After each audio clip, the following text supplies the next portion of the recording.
안녕하세요, 이상현쌤입니다. 우리는 지난 시간에 벡터의 시작이라고 볼 수 있는 물리적 벡터에 대해서 알아보는 시간을 가졌었는데요. 이제 오늘은 드디어 이 선형대 수학의 본격적인 시작이라고 볼 수 있는 벡터의 수학적인 정의, 즉 벡터 공간과 벡터에 대해서 알아볼 시간입니다. 흔히 물리학이 먼저냐, 수학이 먼저냐 하는 이 주제는 구설수에 자주 오르곤 하는 주제입니다. 특히 현대에 와서는 어떤 물리적 개념이 추상화되어서 수학적 개념이 되거나 그 반대로 수학적 개념이 물리적 개념으로서 대응되는 일이 워낙 자주 빈번하게 일어나기 때문에 결코 물리학이 먼저라거나 아니면 수학이 상위학문이라거나 하는 이런 말은 할 수도 없을 뿐더러 애초에 이제 그런 논의 자체가 무의미하게 됐습니다. 그런데 이 벡터라고 하는 개념은 분명 물리학에서 먼저 시작된 것이 맞습니다. 그리고 사실은 정말 뜬구름 잡는 개념인 방향 그리고 크기로서 정의되었던 이 벡터가 수학의 세계로 넘어오게 되면서 그 본질이 파헤쳐지고 추상화되고 일반화되면서 대수구조로서 벡터 공간이라는 것이 정의가 되게 되었죠. 그리고 이후에는 지난 시간에 말씀드렸다시피 물리학에서는 정의하기 힘들었었던 고차원 공간과 같은 개념이 역으로 수학에서 물리학으로 넘어오게 되었죠. 아마 며칠 전쯤에 제 유튜브 채널에 수학 한 스푼이라는 콘텐츠로 대수구조의 쓸모 그리고 이론을 일반화하면 복잡해진다 라고 하는 이 두 영상이 업로드가 됐을 겁니다. 사실 오늘의 강의를 위해서 일부러 올려놓은 것들이에요. 그러니까 혹시라도 그 두 영상을 시청하지 않으신 분들은 먼저 그것부터 두 개를 먼저 보시고 지금 이 강의에 임해 주시기를 바랍니다. 그러면 이 벡터의 정의를 대수구조로서 하는 그리고 그 과정에서 일반화를 하는 그런 이유 그리고 가치에 대해서 보다 잘 와닿게 되실 겁니다. 자, 서론이 길었네요. 오늘 할 내용이 또 되게 많기 때문에 본격적으로 빨리 본론으로 들어가 봐야 될 텐데 그 전에 지난 시간에 나갔었던 과제부터 빨리 풀이를 해봐야 되겠죠. 자, 1번 문제부터 보도록 하겠습니다. 연습 문제 1번을 보면은 다음 두 벡터 u와 v의 사이값 세타에 대해서 코사인 세타의 값을 구하여라. 지난 시간 이제 배웠었던 산식들 중에서 이제 코사인 세타가 등장하는 식이 어떤 게 있었죠? 여러분들 그 점곱 혹은 이제 스칼라곱이라고 부르는 내적 연산이 있었죠. 자, 그래서 1번부터 바로 풀이를 들어가 보면은 일단 그 점곱에 대한 식을 한번 적어 보도록 할게요. 그러면 u와 v의 점곱은 u의 놈에다가 v의 놈에다가 이 둘의 사이 끼인 각 세타에 대한 코사인 세타를 곱해주는 것이었죠. 그래서 여러분들은 이 u의 놈과 이제 v의 놈이 0이 아닌 이상은 우리가 밑으로 넘겨줄 수 있기 때문에 u, v, u와 v의 점곱 이 둘은 코사인 세타 이러한 결과가 나오게 되더라. 그래서 우리가 이제 이 문제들을 바로 이 식에다가 대입을 해보면 답이 나올 겁니다. 그래서 첫 번째 거 바로 이제 들어가 보면은 크기부터 밑에다 넣도록 할게요. 이제 놈부터 구해보면은 u의 놈은 루트 각 성분의 제곱의 합이죠. 그래서 플러스 마이너스 3의 제곱은 9고요. 플러스 5의 제곱은 25. 그리고 또 이제 v의 놈을 구해주면은 2의 제곱 4 플러스 7의 제곱 49. 그 이제 이 둘의 내적인데 이 둘의 내적 연산은 어떻게 하더라? 각각의 성분 첫 번째 성분끼리 곱하고 두 번째 성분끼리 곱하고 그 둘을 이제 더해주는 것이었죠. 그래서 첫 번째 성분끼리 곱해주면은 마이너스 3 곱하기 2니까 마이너스 6. 그리고요 두 번째 성분끼리 곱해주면은 5랑 7 곱하면 35죠. 이렇게 계산해주면 그 값이 코사인이 되겠더라. 그래서 계산해주면요 이 밑에는 루트 34 또는 여기 오른쪽은 루트 53 이렇게 되겠고요. 위에는 29 이렇게 되겠네요. 약분되는 건 딱히 없네요. 제가 문제를 낼 때 2번도 바로 이제 풀이에 들어가도록 하겠습니다. 이제 u의 놈과 v의 놈을 바로 분모에다 집어넣을 거예요. 그래서 u의 놈부터 써주면은 첫 번째 성분 2의 제곱 4, 두 번째 1의 제곱 1, 세 번째 3의 제곱 9, 그리고 v의 놈을 구해주면은 1의 제곱 1, 2의 제곱 4, 마이너스 4의 제곱 16. 위에다가 이제 첫 번째 성분끼리의 곱, 그러면 2가 되겠고요. 두 번째 성분끼리의 곱, 그럼 또 2가 되겠고요. 그 다음 세 번째 성분끼리의 곱, 그럼 마이너스 12가 되겠죠. 그래서 이들을 그냥 쭉 계산해주면 됐다. 그럼 밑에는 14, 루트 14, 오른쪽에 루트 21. 네, 그래요. 마이너스 8. 이렇게 되겠네요. 여러분 약간 당황할 수 있을 것 같아요. 죄송합니다. 약분은 될 건 없네요. 3번도 바로 그냥 쓰도록 할게요. 3번도 바로 들어가주면은 밑에 이제 u의 놈은요 2의 제곱하면 4, 그리고 0의 제곱 0이죠. 그 다음 1의 제곱 1이죠. 그 다음 마이너스 2의 제곱 4죠. 이렇게 4개의 루트. 그리고 그 다음 v에 대해서 또 마찬가지로 놈을 구해주면은 1의 제곱 1, 5의 제곱 25, 마이너스 3의 제곱하면 9겠고요. 그 다음 2의 제곱하면 4가 되겠죠. 그래서 이렇게 4개를 또 루트를 씌워줘서 곱해주면 되겠고, 그 다음에 이제 위에다가 올려줄 것은 우리가 스칼라 곱을 해주면 되겠다. 그러면 2랑 1을 곱해주니까 2고요. 두 번째 성분 0이랑 5를 곱하면 0이겠죠. 그 다음 세 번째 성분 1이랑 마3 곱하면 마이너스 3이겠고요.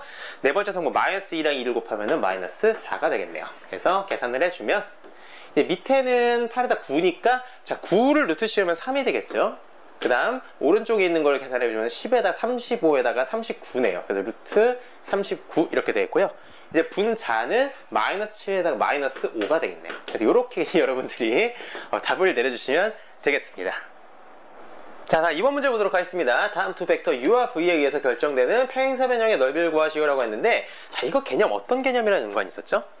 그렇죠. 이건 바로 벡터곱 혹은 이제 가위곱이라고 부르는 연산이랑 연관이 있었습니다. 바로 이 벡터곱으로서 나오게 되는 그 벡터의 놈, 즉 크기에 해당하는 값이 바로 그 평행사 변형의 넓이였었죠. 그러니까 우리는 이 두 개를 바로 이제 벡터곱을 구해준 다음에 그것의 놈을 구하는 방식으로 풀이가 들어가면 되겠습니다. 1번부터 들어가시면은 u와 v 이 순서대로 그냥 우리는 벡터곱을 해줄게요. 그러면 어떻게 알아?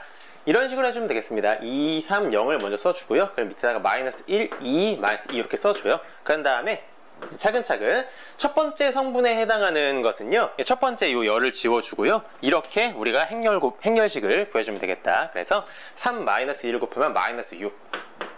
그 0, 2 곱하면 그냥 0이니까 날아가겠죠. 그 다음 두 번째 그 성분에 해당하는 것은 이 두 번째 열을 지워주고 2와 마이너스 1을 곱하고 같은 행렬식을 구해주는 거죠. 그 다음에 우리는 부호를 주의하자.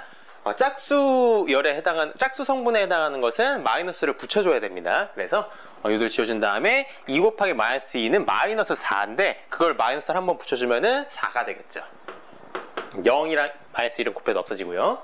그 다음 세 번째 성분에 해당하는 것은 세 번째 열을 지워준 다음에 행렬식을 구해줍니다. 그 다음에 부호는 그냥 그대로 가면 되죠. 그러면 2, 4에다가 마이너스 3을 빼주는 거니까 플러스 3이 되겠죠. 이렇게. 그래서 마이너스 6, 4, 7이라는 벡터가 만들어집니다. 이것이 이제 벡터 곱으로서 나오는 연산 결과였죠. 이제 이것에 대해서 우리가 노름을 구해주면은 우리가 원하는 저 평행사 변형의 면적이 되겠더라. 그래서 루트 마이너스 6의 제곱을 하면 36이겠고요. 4의 제곱은 16이겠고요. 7의 제곱은 49죠. 이렇게 답이 되겠죠. 네, 약분할 이거 뭐 빠져나올 것은 없네요. 여러분들은 그냥 이 루트로 이렇게 씌워주면 되겠습니다. 자, 2번도 그냥 바로 여기서 풀어보도록 할게요. 자, 2번도 마찬가지로 해주겠습니다. 그럼 마이너스 3이랑 1이랑 마이너스 3 이렇게 써주고요. 6, 마이너스 2, 6 써준 다음에 오른쪽에다가 u와 v의 벡터곱을 써주도록 할게요. 그러면 첫 번째 성분에 해당하는 것은 첫 번째 열을 지워주고서 6에다가 마이너스 3, 마이너스 1을 곱하면 6이잖아요. 근데 그것을 빼기로 들어가야 되겠죠. 이렇게는 이제 마이너스 포지션이니까. 그 다음에 이제 두 번째 같은 경우는 이 두 번째 열을 지워주고 이렇게 곱해주면은 6, 3, 18. 근데 요게 또 18이 나오면서 플러스 18이 되죠, 얘는. 근데 요것에 우리가 주의해야 될 것은 사실 마이너스를 또 곱해줘야 됩니다.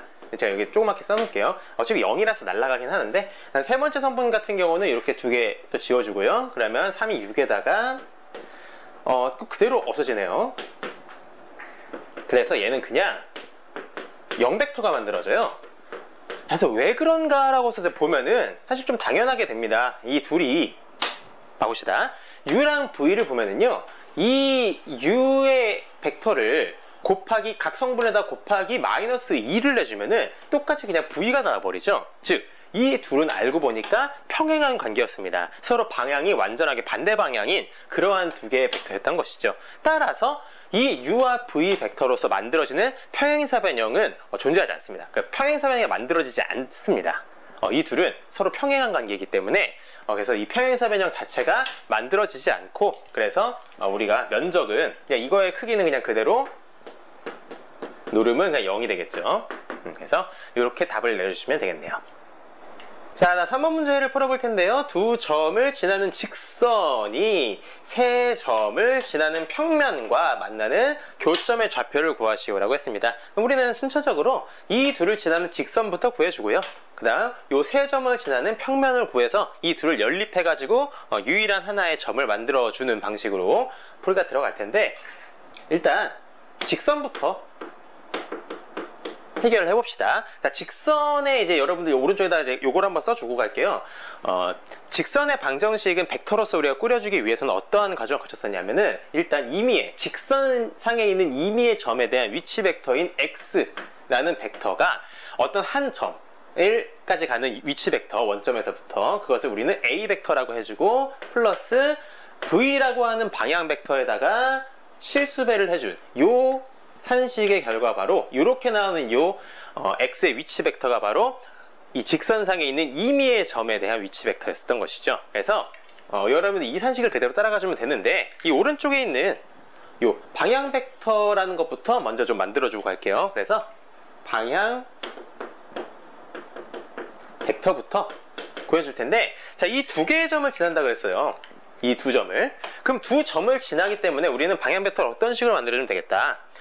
한 점에서 이 다른 점까지 그 변화하는 그 추세를 그대로 우리가 적어주면 되는 거니까, 뭐 이 점에서 이 점을 빼든 아니면 이 점에서 이 점을 빼든 상관이 없어요. 선생님은 오른쪽에서 왼쪽을 빼도록 할게요. 그렇게 해서 방향 벡터를 구하는 것은 오른쪽에 2 빼기 왼쪽에 마이너스 1, x가 이만큼 변화할 때 y는 0 빼기 마이너스 1, y는 이만큼 변화하고 z는 1 빼기 0 이렇게 변화하겠다. 그래서 이렇게 계산해 주면은 3, 얘는 1, 1 이렇게 나오겠죠. 이것이 바로 뭐다?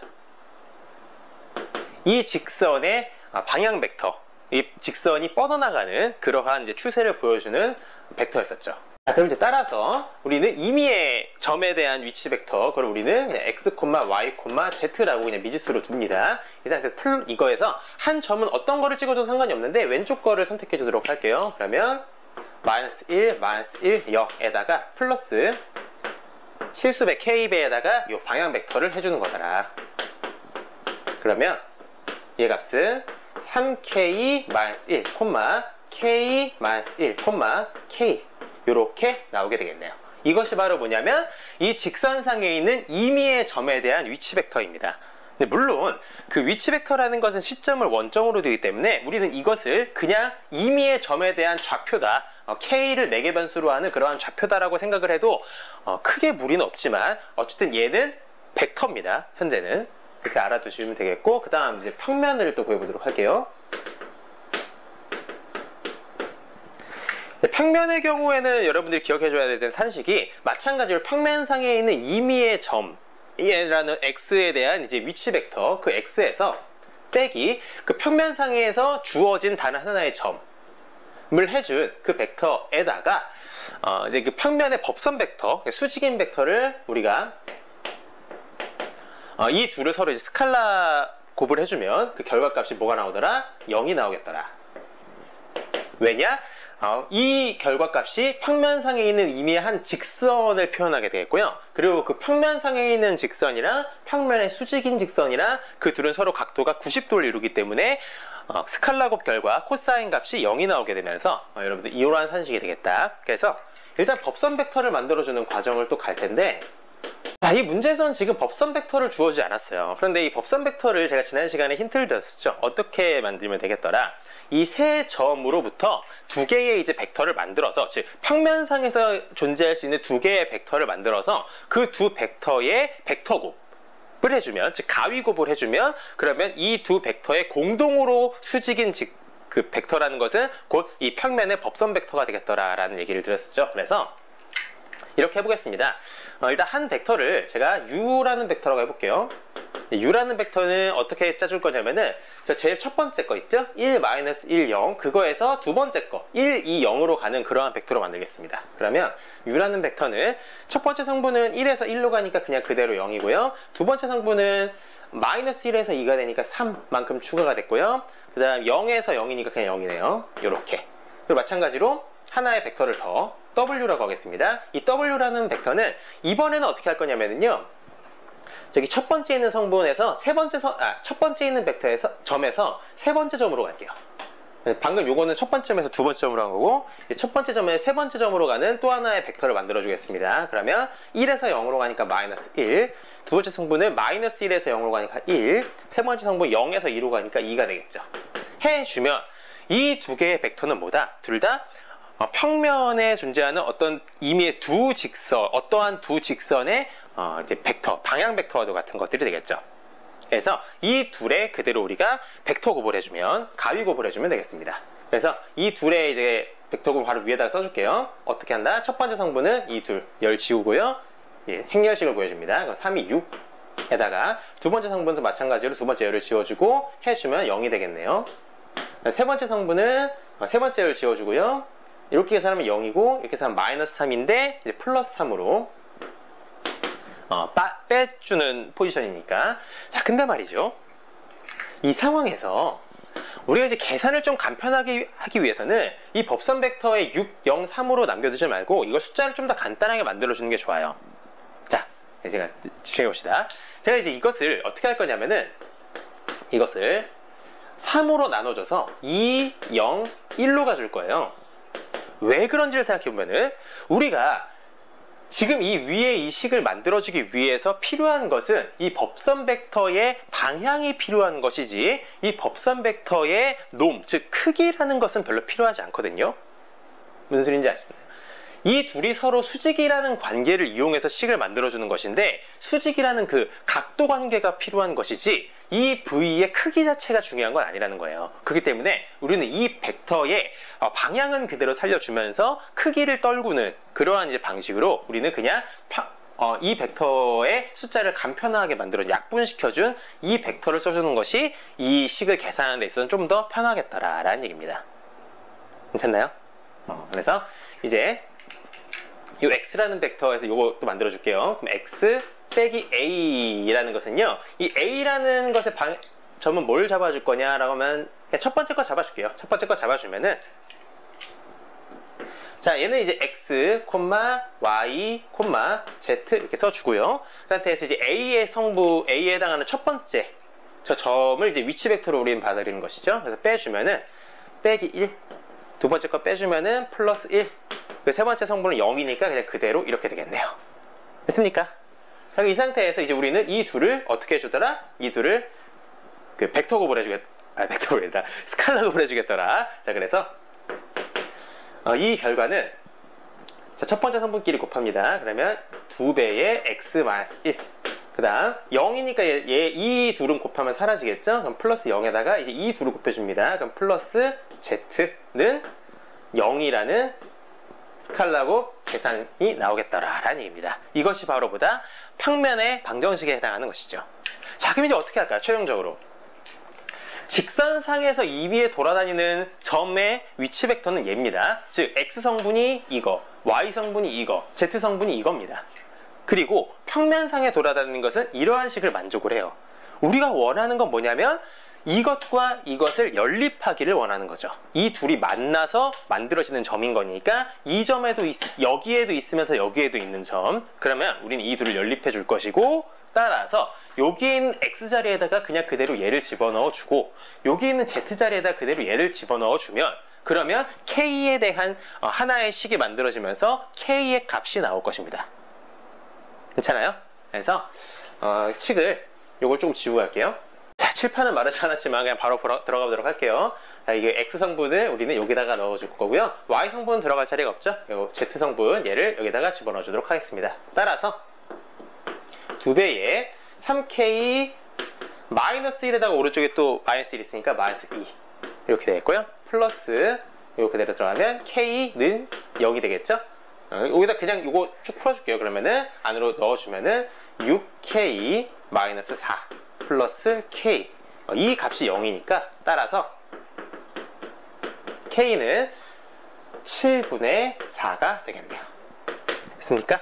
자, 우리가 원하는 건 최종적으로 K 값을 우리가 원하는 게 아니죠. 우리가 최종적으로 원하는 것은 점의 좌표니까 이 K라는 것을 여기다가 다시 넣어주면은 우리가 최종적으로 점의 좌표까지 얻어낼 수 있겠더라. 그럼 넣어주면 7분의 4, 3, 12에다가 5가 되겠고요. 콤마, 그 다음 마이너스 7분의 3이 되겠고요. 마지막으로 7분의 4 이렇게 써주면 이것이 바로 뭐다? 직선에도 포함되면서 평면에도 포함하는 점의 좌표가 되겠습니다. 물론 이것은 그대로 위치 벡터의 그 모양새가 나오기도 하겠고요. 위치 벡터라는 건 이제 시점을 원점으로 두다 보니까 점의 좌표이자 곧 위치 벡터 같은 그러한 모양이 나오게 되죠. 하여튼간 벡터이자 그 점의 좌표가 되겠다. 따라서 답은 얘가 되겠습니다. 자, 4번 문제 그냥 바로 하도록 하겠습니다. 칠판은 비록 마르지 않았지만 참 칠판 마르는 거 기다리는 게 너무 참 그래요. 이게 몇 분씩 걸리거든요. 이거 마르는 거 어떻게 해야 될지 좀 모르겠어요. 칠판을 바꿔야 되나. 자, 4번 문제를 보도록 하겠습니다. 여러분들 많이 좀 고민을 해보셨나요? U 벡터랑 이제 V 벡터를 각각 이제 행렬에 첫 번째 행, 두 번째 행으로 심어준 거죠. 심어줬었을 때 이 행렬의 행렬식의 절대값을 만약에 이 행렬식의 값이 음수로 나왔다라고 하면 그것을 절대값을 취해서 다 양수로 바꿔줍니다. 그래서 그 절대값이 기하적으로 갖는 의미를 한번 해석해보라라고 제가 말씀드렸는데 아마 여러분들이 이렇게도 해보고 저렇게도 해보고 그래서 그 과정에서 답을 찾으신 분들도 계실 거예요. 그래서 그 유도 과정을 한번 보여드리도록 할게요. 일단 뭐 디터미넌트 바로 구해보도록 하죠. 그러면 몇입니까? 2 곱하기 3 빼기 0 곱하기 1 해주면은 6이 나오죠. 그럼 여러분들이 이 6이라는 숫자가 대체 뭘까라는 것을 이제 기하적으로 해석을 하기 위해서는 제가 힌트를 드린 것은 이 U와 V라는 벡터를 한번 기하적으로 표현을 해 보시라라고 말씀드렸습니다. 그래서 좌표 평면을 그려주면 되겠죠. 첫 번째 U 벡터 같은 경우는 원점에서부터 2,0까지 가는 요 벡터. 요 벡터가 이제 U 벡터가 되겠고요. 그 다음 이제 V 벡터는 1,3이니까 하나, 둘, 셋 해서 요 점까지 요렇게 가주면 되겠습니다. 그래서 얘가 V 벡터라고 해주면은요, 여러분들이 이걸 가지고 이제 이렇게 해보고 저렇게 해보고 많이 만들어 보시다가 아마 이것까지 만드신 분이 분명 계셨을 거라 생각을 합니다. 이 두 벡터로부터 만들어지는 평행사변형 말이죠. 평행사변형. 우리가 이제 벡터 두 개가 주어졌을 때 연상해 볼 수 있는 사실 기하적 의미가 많지가 않죠. 그래서 여러분들이 자연스럽게 이 둘로부터 만들어지는 평행사변이라는 것도 한 번쯤은 그려 보였을 거고, 실제로 이 평행사변의 면적이 뭐가 됩니까? 이게 바로 6이라고 하는 숫자가 나오거든요. 그러니까 뭔가 조금 뭐 우연의 일치처럼 느껴지시겠지만 이것이 곧 이 행렬식의 절대값과 같더라라는 얘기가 나오면서, 근데 실제로 이것이 기하적으로 그런 의미를 갖게 됩니다. 이게 정답이에요. 즉 정답을 미리 말씀드리자면은 요 이제 행렬식의 절대값은 이 두 벡터로부터 만들어지게 되는 평행사변형, 그 평행사변형의 면적이 곧 나오게 됩니다. 근데 우리가 평행사변형의 면적이라는 것을 구하는 다른 이제 방법이 있었죠. 그것이 바로 뭐냐면은, 그쵸, 뭐였죠? 벡터곱, 그쵸? 벡터곱 혹은 이제 우리가 가위곱이라고 부르는 그 연산의 놈이 바로 또 이거였단 말이죠. 이걸 어떻게 연상해 볼 수 있냐면, 자, 이렇게 해볼게요. 이제 한번 일반화를 시켜서 제가 보여드릴 건데, U 벡터를요, U'이라고 했습니다. U'을 A, B, 0이라고 해주죠. 그리고 이제 V'이라고, 이것도 이제 그냥 C, D, 0으로 둘게요. 그냥 이게 미지수로 잡은 겁니다. 일반화 시킨 거죠. 이 둘을 가지고 실제로 한번 가위곱을 해보죠. 그러면 첫 번째 성분은 뭐가 나오냐면은 1을 지워주고 나면 그냥 이 오른쪽에 다 0이 있으니까 0으로 사라지고 말아요. 두 번째 성분도 마찬가지로 여기 오른쪽에 0이 있으니까 사라져버리고, 세 번째 성분으로 나오는 것이 바로 뭐냐? 이거죠. 이거에 대한 행렬식은 바로 저거였단 말이죠. 됐습니까? 디터미넌트 이렇게 나오게 됩니다. 괜찮아요? 그래서 우리가 이거에 대해서 따라서 이 벡터곱의 이제 놈을 구하게 되면은 루트 디터미넌트 A, B, C, D 요것의 제곱이 되기 때문에 절대값 디터미넌트 A, B, C, D가 나오게 되면서 저 결과가 결코 우연이 아니었음을 우리가 알게 되는 것이죠. 자, 5번도 마찬가지로 해볼 텐데 칠판을 좀 지우고 하도록 하겠습니다. 자, 다음 5번 문제 푸도록 하겠습니다. 세 벡터 u랑 v랑 w가 있고요. 그래서 첫 번째 행에다가 u, 두 번째 행에다가 v, 세 번째 행에다가 w를 심어준 이러한 3x3짜리 행렬의 디터미넌트, 행렬식의 절대값이 3차원 공간에서는 과연 어떠한 기하적인 의미를 지니겠느냐. 4번 문제를 잘 따라오신 분들 같은 경우는 그냥 유추해 보실 수 있을 거예요. 어떻게 되냐면 결과적으로 말씀드리면 네, 이 세 벡터로서 만들어지게 되는 평행 육면체, 그러니까 육면체가 만들어집니다. 3차원 공간에서는 그것에 이제 부피가 나오게 됩니다. 이게 그림으로 좀 표현해 드릴까요? 이제 계산부터 해보죠. 여기서 디터미넌트 200, 030, 밑에가 111 해주면 첫 번째 2 잡아주고 31 해주고 이제 그 다음 00이니까 이제 되는 계산은 될 게 없죠. 이렇게 해주고 나면 236 또 6입니다. 이렇게 나오는데 여러분들 이제 기하적으로 해석을 하려면 111 이거 좀 그리기가 조금 애매하죠.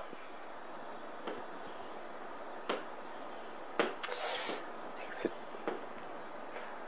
여기다가 이렇게 그리면은 되게 좀 복잡해질 것 같고 이렇게 한번 비슷하게 이쪽으로 가겠습니다. 이번에는 여기서 X축을 요걸로 잡고 요 Y축 그리고 위로 Z축 이렇게 표현을 한번 해볼게요. 그러면 이 200 같은 경우는 여기서 요를 X축으로 갈걸 그냥 하겠습니다. 일단 썼으니까 여기로 요렇게 이렇게 하는 것이 U였나요? 그쵸? U 얘가 2 그 다음 030 여기 3 찍어주고 이렇게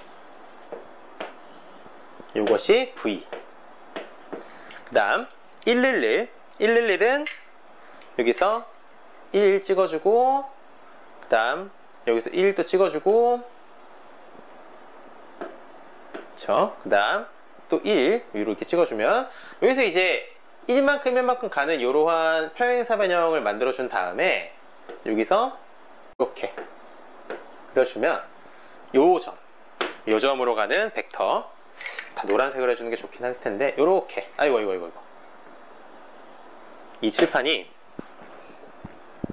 수정하기가 힘듭니다. 그래도 할게요. 그래서 여기서 이렇게 그러면 이것이 이제 W가 되겠죠?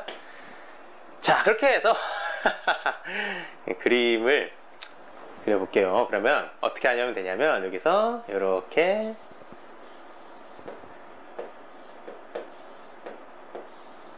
해주고 마찬가지로 이렇게 자, 이렇게 이제 그림이 됩니다. 됐죠? 이렇게요. 이게 그 육면체가 보이시나요? 그러니까 이 모양 그대로 육면체를 요거 이제 평행하게 다 가주고요. 다 평행한 거 그리고 이거랑 평행한 거 이렇게 그리고 밑에 요거랑 평행한 거 둘, 셋 해가지고 이렇게 이제 육면체를 만들어주면은 실제로 요 육면체에 부피가 뭐가 나오게 되더라? 6이 나오게 되더라. 왜? 가로 길이 3, 세로 길이 2, 높이가 1이죠, 지금. 높이가 1이고, 이렇게 해서, 여기 이제 111이고, 이 높이가 1이죠. 그래서 3 곱하기 2 곱하기 1을 해준 결과가 6이 나오게 되더라라는 얘기입니다. 이것도 이제 일반화 물론 시켜볼 수 있습니다. 이거 시켜볼 수 있는데, 근데 이제, 숫자가 이제 A, B, C, D 쭉 들어가면은 너무 이제 복잡해지니까, 일단 다른 예를 한번 들어볼게요. 자, 한번 이렇게 잡았다고 해보죠. 그래서 그냥 간단하게 직육면체를 만들어주기 위해서 이렇게 했는데 300, 020, 004 만약에 이걸 가지고 그대로 행렬 만들어줘서 디터미넌트를 구한다. 그럼 값이 뭐가 나올까요? 그냥 이 모양 그대로 이렇게 행렬 만들어줘서 해주면 되니까 3 곱하기 2 곱하기 4로 끝날 거예요. 괜찮나요? 3, 2, 4 해주면서 3, 2, 6, 4, 24 이렇게 나오겠죠? 실제로 이것이 이제 기하적으로 어떻게 되느냐라는 걸 보면은 이것이 사실 이제 가로 성분, 세로 성분, 이제 높이 성분 그냥 그대로 가는 거가 되는데 그래서 직육면체의 부피에 해당하는 값이 그대로 나오겠더라. 3 곱하기 2 곱하기 4 한 값이 나온 것이죠. 네, 여러분들이 ABC 이렇게 들어가는 것은 제가 생략을 할게요. 그래서 여러분들이 이 3x3짜리 디터미넌트는 각각의 이제 벡터에 대해서 그 벡터들로서 만들어지는 평행 육면체의 부피가 나오게 되더라라는 것까지 여러분들 기하적으로 재밌는 그런 이제 고찰이 되셨을 거라 생각을 합니다. 자, 벡터 공간에 대한 이해는요, 제가 늘 말씀드렸지만 선형대 수학의 본격적인 시작과도 같다라고 말씀드렸었죠. 그리고 이 선형대 수학은요, 넓게 봤었을 때 수학의 한 분야인 대수학을 학습하는 그 첫걸음과도 같다라고 볼 수 있기 때문에 우리가 일단 이 벡터 공간에 대해서 알아가기 전에 대체 이 우리가 탐구하는 학문 세계인 대수학이란 무엇이냐라는 것부터 한번 짚고 넘어갈 필요가 있습니다.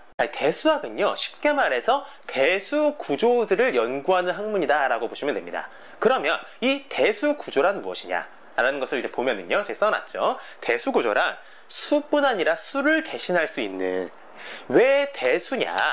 수를 대신한다라고 해서 대수예요. 그래서 수를 대신할 수 있는 그 모든 것들을 대상으로 하는 집합, 그리고 그 집합에 부여된 연산이랑 그 연산에 딸려오는 여러 가지 공리들, 우리는 이것을 이제 통틀어서 이제 구조라고 합니다. 영어로 structure라고 해서 이 집합에다가 구조를 부여시켜준다 그래요. 그래서 이 집합의 연산과 그에 해당하는 여러 가지 법칙들, 공리로서 엮인 수학적 대상을 바로 우리는 대수 구조라고 한다.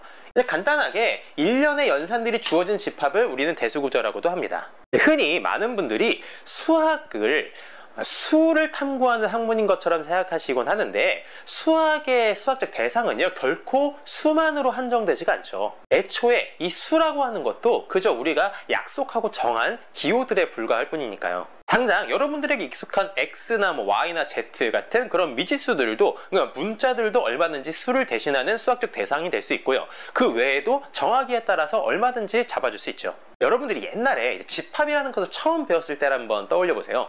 처음 집합을 배웠을 때는 결코 여러분들이 그 집합 안에 숫자들만 있는 집합을 배우지는 않았을 거예요. 뭐 철수, 영희, 민수 이런 사람 이름들의 집합 같은 것도 보였을 거고, 뭐 국어, 영어, 수학 이런 이제 과목들의 집합 같은 것도 보였을 겁니다. 그렇게 우리가 그냥 부여하기에 따라서 마음대로 만들어줄 수 있는 그 집합이 바로 대수구조의 가장 기본 형태인 겁니다. 그런데 이제 그런 식으로 해서 이제 만들어진 집합 그 자체만으로 놓고 봤었을 때는 우리는 뭐 수학적으로 많은 얘기를 할 수 있는 게 없죠. 기껏해야 원소의 개수가 몇 개 있다 정도? 그래서 집합론에서도 제가 말씀을 드렸지만 우리는 보다 더 많은 의미들을 이 집합에서부터 끌어내기 위해 이 집합에다가 스트럭처, 즉 구조를 부여하는 것입니다. 당연히 수학적으로 부여할 수 있는 구조라는 것도 종류가 무수히 많습니다. 앞서 집합론에서는 이 집합에다가 순서 관계를 부여함으로써 순서 구조라는 것을 만들어냈죠.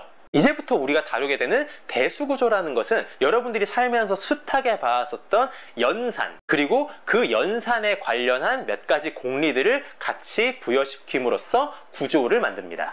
지금의 말을 잘 따라오신 분들은 대충 느낌이 오시겠지만, 우리가 이제 수학을 얘기를 할 때 계산, 즉 연산을 빼놓고 논할 수 있는 건 사실상 거의 없다고 봐도 되잖아요. 그래서 제가 왜 처음에 대수학은 수학의 절반이다 라고 이제 다소 과장된 듯한 언어를 썼었지만, 그게 결코 과장된 게 아니라 오히려 절반밖에 안 돼? 라고 할 정도로 이 대수학이 수학의 세계를 만드는 데 있어서 미치는 영향력은 어마어마하다고 볼 수 있죠. 그리고 단순히 수학의 세계를 형성하는 그 기본 바탕이 될 뿐만 아니라 실질적으로 수학이 다른 학문들에 접목될 수 있는 그 응용의 토대가 되기도 하고요. 뭐 여러분들이 하물며 금융상품들로 집합을 만들어도, 혹은 뭐 화학 원소들로 집합을 만들어도, 아니면 생태계의 구성원들로 집합을 만들어도, 그 만들어준 집합에다가 적당한 스트럭처, 즉 연산 이제 구조만 넣어주게 되면은 그것이 곧 대수학의 수학 연구 대상인 대수 구조가 되는 것이니까요. 그래서 우리가 지금 보고 있는 이 선형대 수학은 비록 벡터 공간이라는 대수 구조 하나만을 놓고 연구를 하지만, 이 벡터 공간이라는 대수 구조를 다루면서 익히게 되는 다양한 경험들은 이후 여러분들이 많은 다양한 대수 구조들을 연구함에 있어서 거의 그대로 다 접목이 되기 때문에 많은 분들께서 이 선형대 수학이 중요하고 또 중요하다라고 강조하는 겁니다. 여러분들은 단순히 벡터 공간 하나만을 공부하고 땡 끝난다 라는 것이 아니라 대수구조를 다루는 방법을 이 벡터 공간을 통해서 그 첫 발을 내딛는 것이다 라고 보시는 것이 맞습니다. 자, 그렇다면 지금 계속 언급되고 있는 이 대수구조라는 것은 어떤 것들이 있느냐? 사실 이 대수구조의 종류는 무수히 많다고 봐도 무방합니다. 물론 자주 언급되는 군, 환체 같은 것들을 추려볼 수는 있지만 기본적으로 어떤 연산을 그리고 어떤 공리들을 심어주느냐에 따라서 대수구조는 마음대로 만들어질 수 있거든요. 그 많은 대수구조들 중에 제가 여기 추려놓은 것들은 벡터 공간의 부모님격 되는 대수구조들입니다. 우리가 역사를 배울 때도 조선이라는 나라를 알기 위해서는 그에 앞서 고려 그리고 고구려 백제 신라 등의 이 계보를 좀 알아두는 게 좋잖아요. 자, 그럼 차근차근 한번 보도록 할까요? 먼저 세미그룹, 영어로 세미그룹, 한글로 반군이라고 번역되는 이 반군이라는 구조는요, 반란군 같은 것이 아니라 집합이랑 그리고 집합 위에 결합법칙을 따르는 하나의 이항연산을 갖춘 대수구조를 말합니다. 여기서 이항연산이라는 건 뭐냐면요, 두 개의 항으로서 연산을 해서 하나의 값을 만드는 연산을 말하고요. 여러분들이 쉽게 알고 있는 덧셈이나 곱셈이나 이런 거 전부 다 2 곱하기 3은 6이다. 그러면 두 개의 항으로 하나의 결과값을 만들어내는 구조죠. 그러한 것들을 전부 다 우리는 이항연산이라고 합니다. 그리고 이 이항연산의 하나의 조건이 부여가 됐죠. 그것이 뭐냐면 결합법칙을 따라야 한다. 결합법칙이라는 것은 그 괄호의 순서를 바꾼다 하더라도 똑같은 결과값이 나오는 것을 말합니다. 그리고 이 이항연산이라는 것은 비단 덧셈, 곱셈 이런 것만 있는 게 아니라 연산도 우리가 정의하기 다 나름입니다. 그저 결합법칙을 따르는 이항연산이라는 것은 아무거나 잡아도 상관이 없어요. 예를 들어 볼게요. 자, 우선 집합은 실수집합을 가져올까요? 무난하게 실수집합이랑 연산은 별표 연산이라는 거 하나 가져와 볼게요. 그래서 이렇게 괄호를 묶어주면은 이것이 대수구조를 의미하게 되는 겁니다.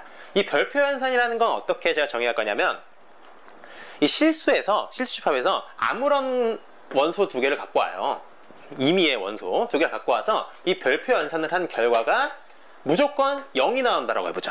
그러면 우리가 이 실수에서 예를 들어서 1, 2, 3 그래서 이 둘을 먼저 연산을 하고 나중에 얘를 연산하는 것이랑, 이번에는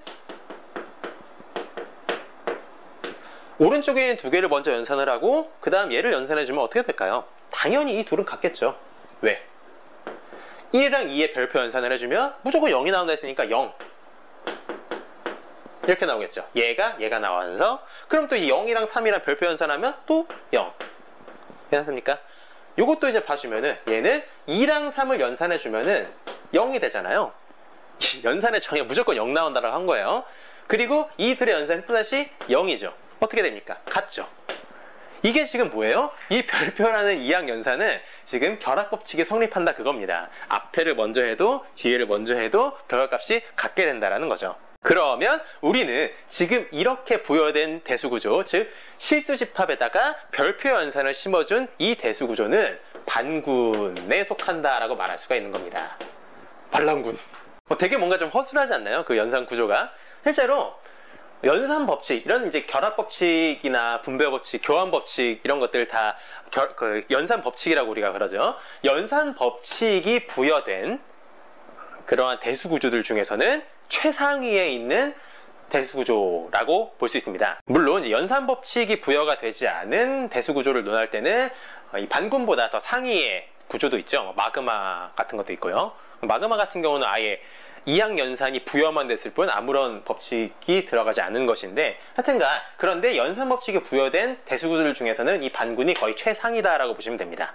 그 다음 등장하는 모노이드라고 하는 대수구조는요, 반군에다가 항등원을 갖춰야 된다는 조건까지 부여시켜준 대수구조예요. 지금 당장 이 별표연산 같은 경우는 항등원이 존재하지 않죠. 항등원이라는 게 무엇입니까? 연산 결과 자기 자신이 그대로 튀어나오게 되는 것을 우리는 항등원이라고 그러죠. 덧셈 같은 경우는 항등원이 0이죠. 왜? 3 더하기 0, 3 5 더하기 0, 5 자기 자신이 그대로 나오죠. 곱셈의 항등원은 1이죠. 왜? 3 곱하기 1, 3 5 곱하기 1, 5 그러니까 자기 자신이 그대로 나오는데, 근데 이거 같은 경우는 하물며 1에다가 어떠한 연산을 해준다 하더라도 이 별표연산 같은 경우는 무조건 0이 나오기 때문에 원래 그대로 자기 자신이 나온다라는 것이 절대로 보장이 안 되죠. 그래서 우리는 이 별표연산은 우리가 항등원이 없더라. 그래서 이렇게 만약에 대수구조를 하나 잡아줬다라고 해서 이것은 반군에 해당하는 것이지만 모노이드에는 해당하지 않는 그런 대수구조가 되는 겁니다. 이제 그 다음으로 여러분들이 자주 보게 되는, 그래서 제가 노란색으로까지 이제 표시를 한 이 군, 영어로 그룹이라고 하는 대수구조는요, 이 모노이드에다가 여권이라는 조건까지, 즉 여권을, 모든 원소들이 여권을 가져야 한다라고 하는 조건까지 심어준 것을 우리는 군이라고 부르는 겁니다. 즉 정리해보자면 군이라는 것은 집합에다가 이항연산 하나를 넣어주는데 그 이항연산이 따라야 하는 연산 법칙으로 결합 법칙이 있고, 그리고 여기 있는 모든 원소들에 대한 항등원, 거기다 추가적으로 여권까지 갖춰야 됐을 때 그렇게 되면 우리는 군이라고 부르는 겁니다. 자, 제가 이렇게 정리해놨으니까 여러분들이 따로 정리를 해두셔도 좋을 것 같아요. 집합에다가 이항연산 하나가 부여가 되는데 그 이항연산은 어떠한 조건들이 만족해야 되더라? 결합법칙 성립해야 되고, 그리고 항등원 여건까지 다 갖춰야 되더라.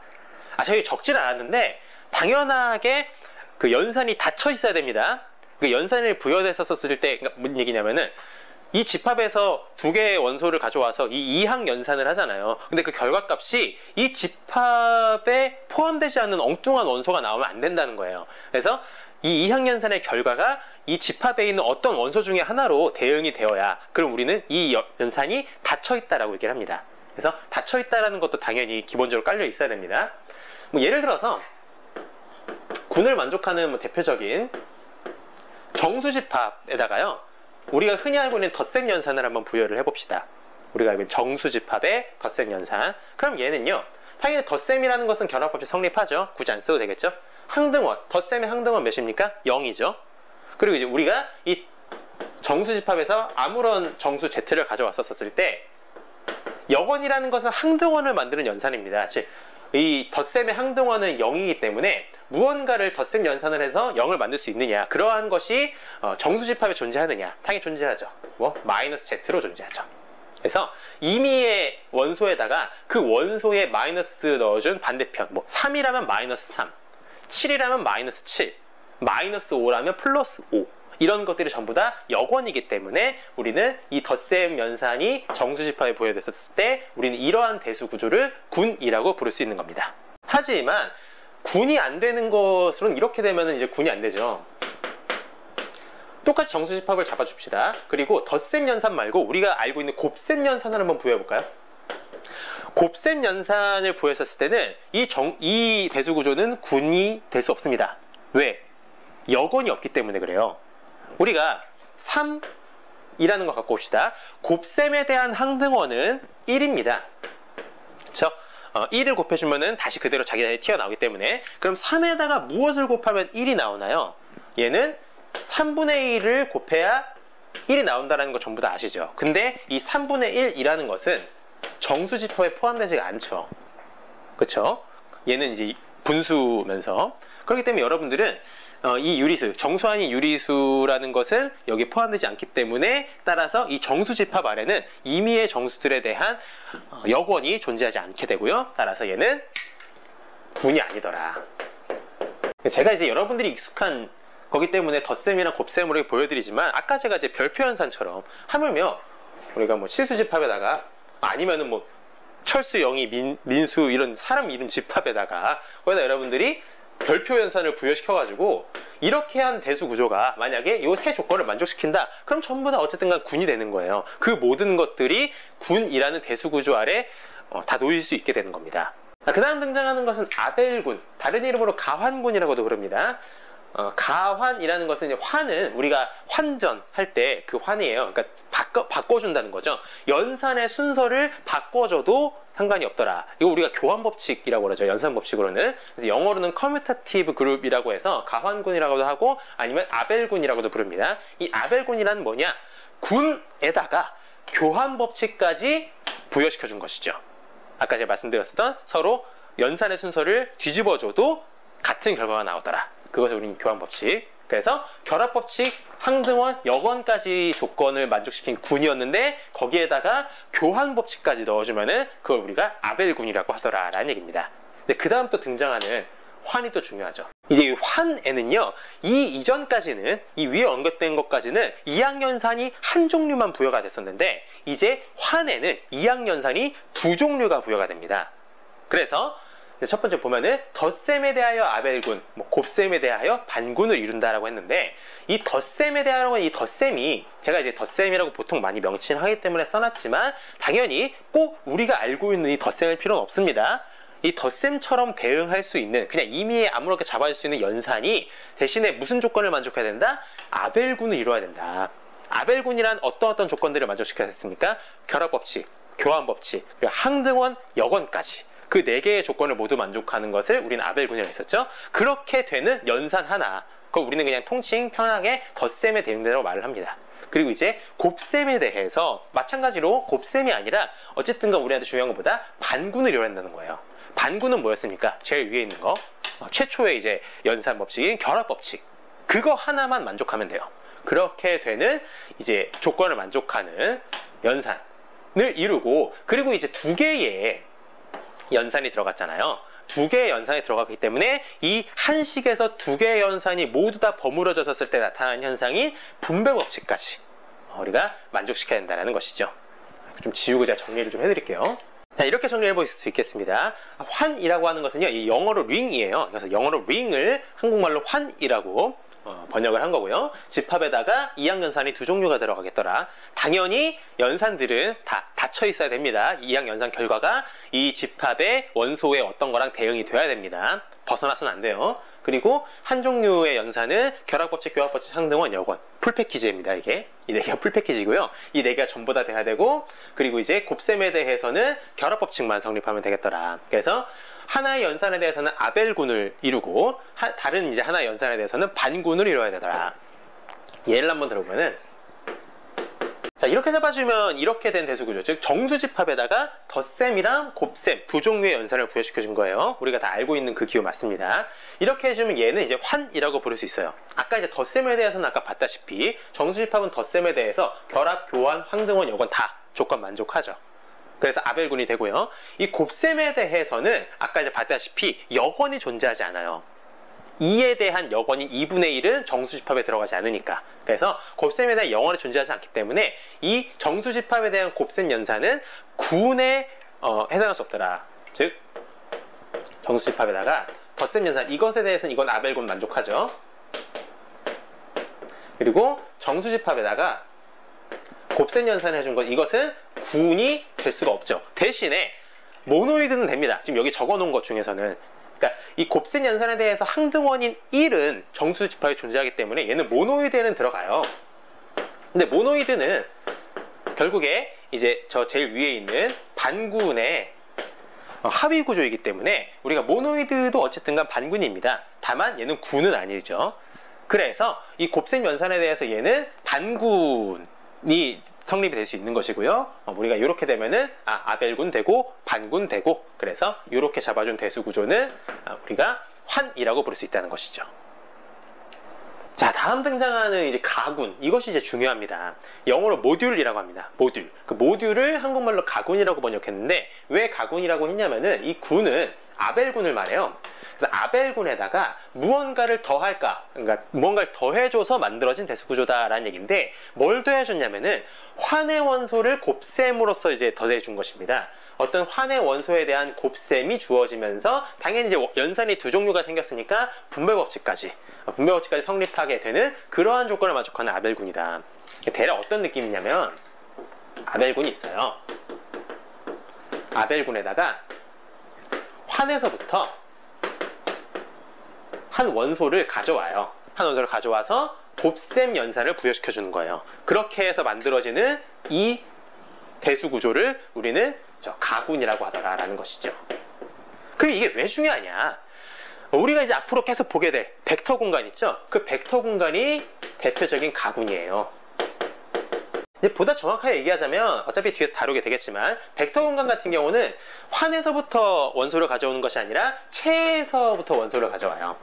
어차피 체는 이후에 이제 보게 되겠지만, 체는 이제 환의 하위 구조이기 때문에 우리는 체에서 가져온다 하더라도 환에서 가져온 거라고 이제 볼 수 있는 것이죠. 그래서 벡터 공간은 체에서부터 원소를 가져온 아벨군이다라고 우리가 볼 수 있습니다.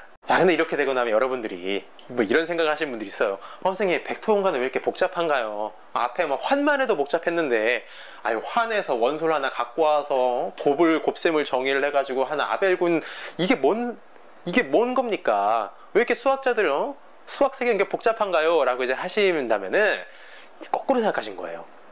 그러니까 마치 이제 여러분들 생각하실 때, 제가 이제 순서대로 가다 보니까, 마치 뭐 처음에 집합 만들고, 수학자들이, 집합에서 2학년 하나 넣어가지고 마그마 만들고 뭐 결합법칙 넣어가지고 반군 만들고 뭐 모노이드 쭉 만들고 이렇게 막 만든 다음에 쭉쭉쭉쭉 만들어서 벡터 공간을 만들었다 라고 생각하시기 쉬운데 아닙니다.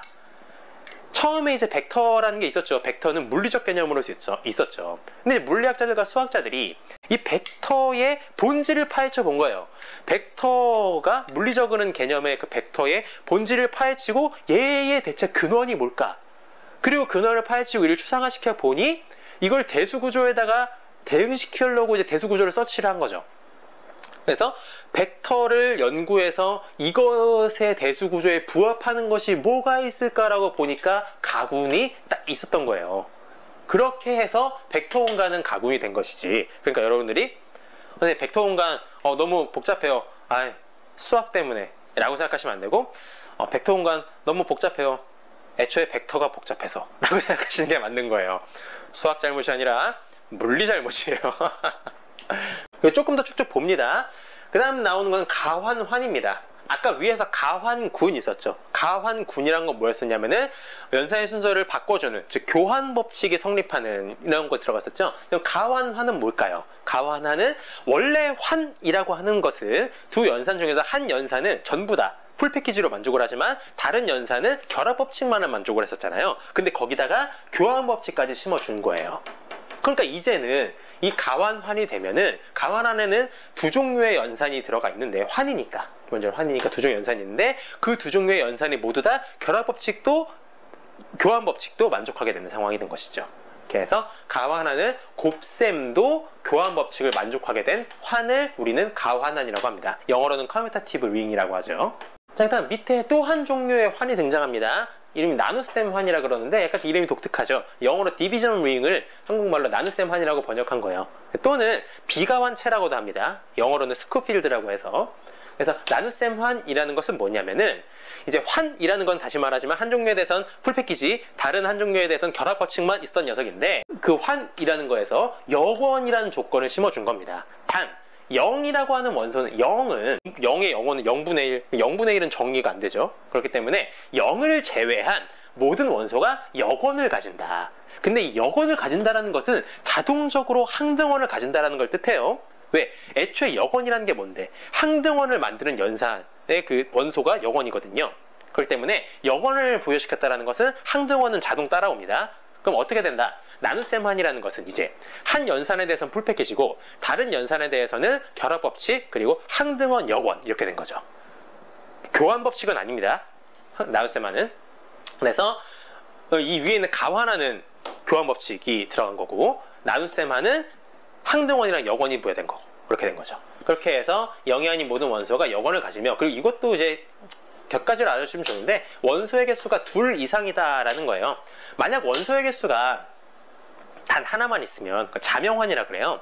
그러니까 원소가 하나만 있게 되면 0은 1이다라는 식 만족이 조건이 들어가기 때문에 하여튼간 자명환, 비자명환이라고 합니다. 그래서 이렇게 되는 비자명환 원소의 개수가 2개 이상이어야 된다. 기억해 주시면 좋겠고요. 이 나눗셈 환의 대표적인 사례가 사원수예요. 사원수. 여러분들 퀀터니엄이라고 제 영상 중에서 허수에 관련한 영상을 보시면 제가 뒤에 이제 사원수라는 걸 언급을 해요. 그래서 사원수가 대표적으로 나눗셈 환인데 가환환은 아닌 그러한 수체계입니다. 사원수라는 것이 대표적으로 있더라. 자, 이제 마지막으로 등장하는 체입니다. 이 체는 영어로 필드입니다. 자주 등장해요. 이 체는 무엇이냐? 가환환인 나눗셈 환. 얘도 되면서 얘도 된다. 그럼 이제 어떻게 될까요?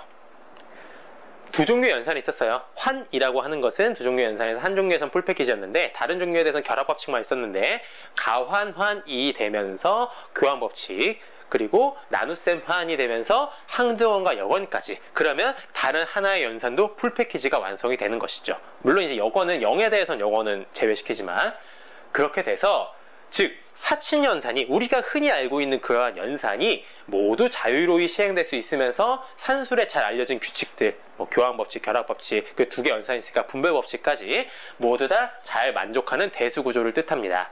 이 체에 속하는 수체계들은 대표적으로 유리수, 그리고 실수, 그리고 복소수, 이런 것들은 전부 다 체에 해당하는 것들이에요. 자, 이렇게 한번 정리를 해봤습니다. 한번 쭉 보시면 뭔 소리인지 알겠죠? 이렇게 해서 한번 대수구조들을 살펴봤는데, 기본적으로 벡터 공간을 알기 위해서 한번 거쳤으면 싶은 그런 대수구조를 제가 열거를 한 거예요. 벡터 공간이라는 것은 체에서부터 원소를 하나 가져와서 아벨군에 곱셈으로 결합시킨 거, 그걸 우리 가군이라고 했지만, 이 체라는 것을 이해하기 위한 과정까지도 한번 쭉 간 거죠. 재밌지 않나요? 이 대수구조 만드는 과정이. 근데 여러분, 이런 생각 혹시 안 드십니까? 환 이전까지는, 즉 군에 해당하는 카테고리까지는 연산이 한 종류가 부여가 됐었고, 근데 환이 되면서 연산 종류가 두 가지가 됐죠. 체까지도 다 두 종류예요. 그러면 연산의 종류가 혹시 세 가지가 부여되는 대수구조는 없을까? 이런 생각 안 드세요? 수학을 이제 공부하는 입장에서는 자연스럽게 그런 생각도 좀 들고, 그걸 또 알아보고 하면 재밌을 텐데, 근데 이제 미리 말씀드리자면은 연산구조 3개 들어가고 4개 들어가고 당연히 있어요. 있고요. 이제 뭐라 그러면 라티스 스트럭처라고 해요. 라티스 스트럭처라고, 한국말로 번역하면 격자라고 할 겁니다.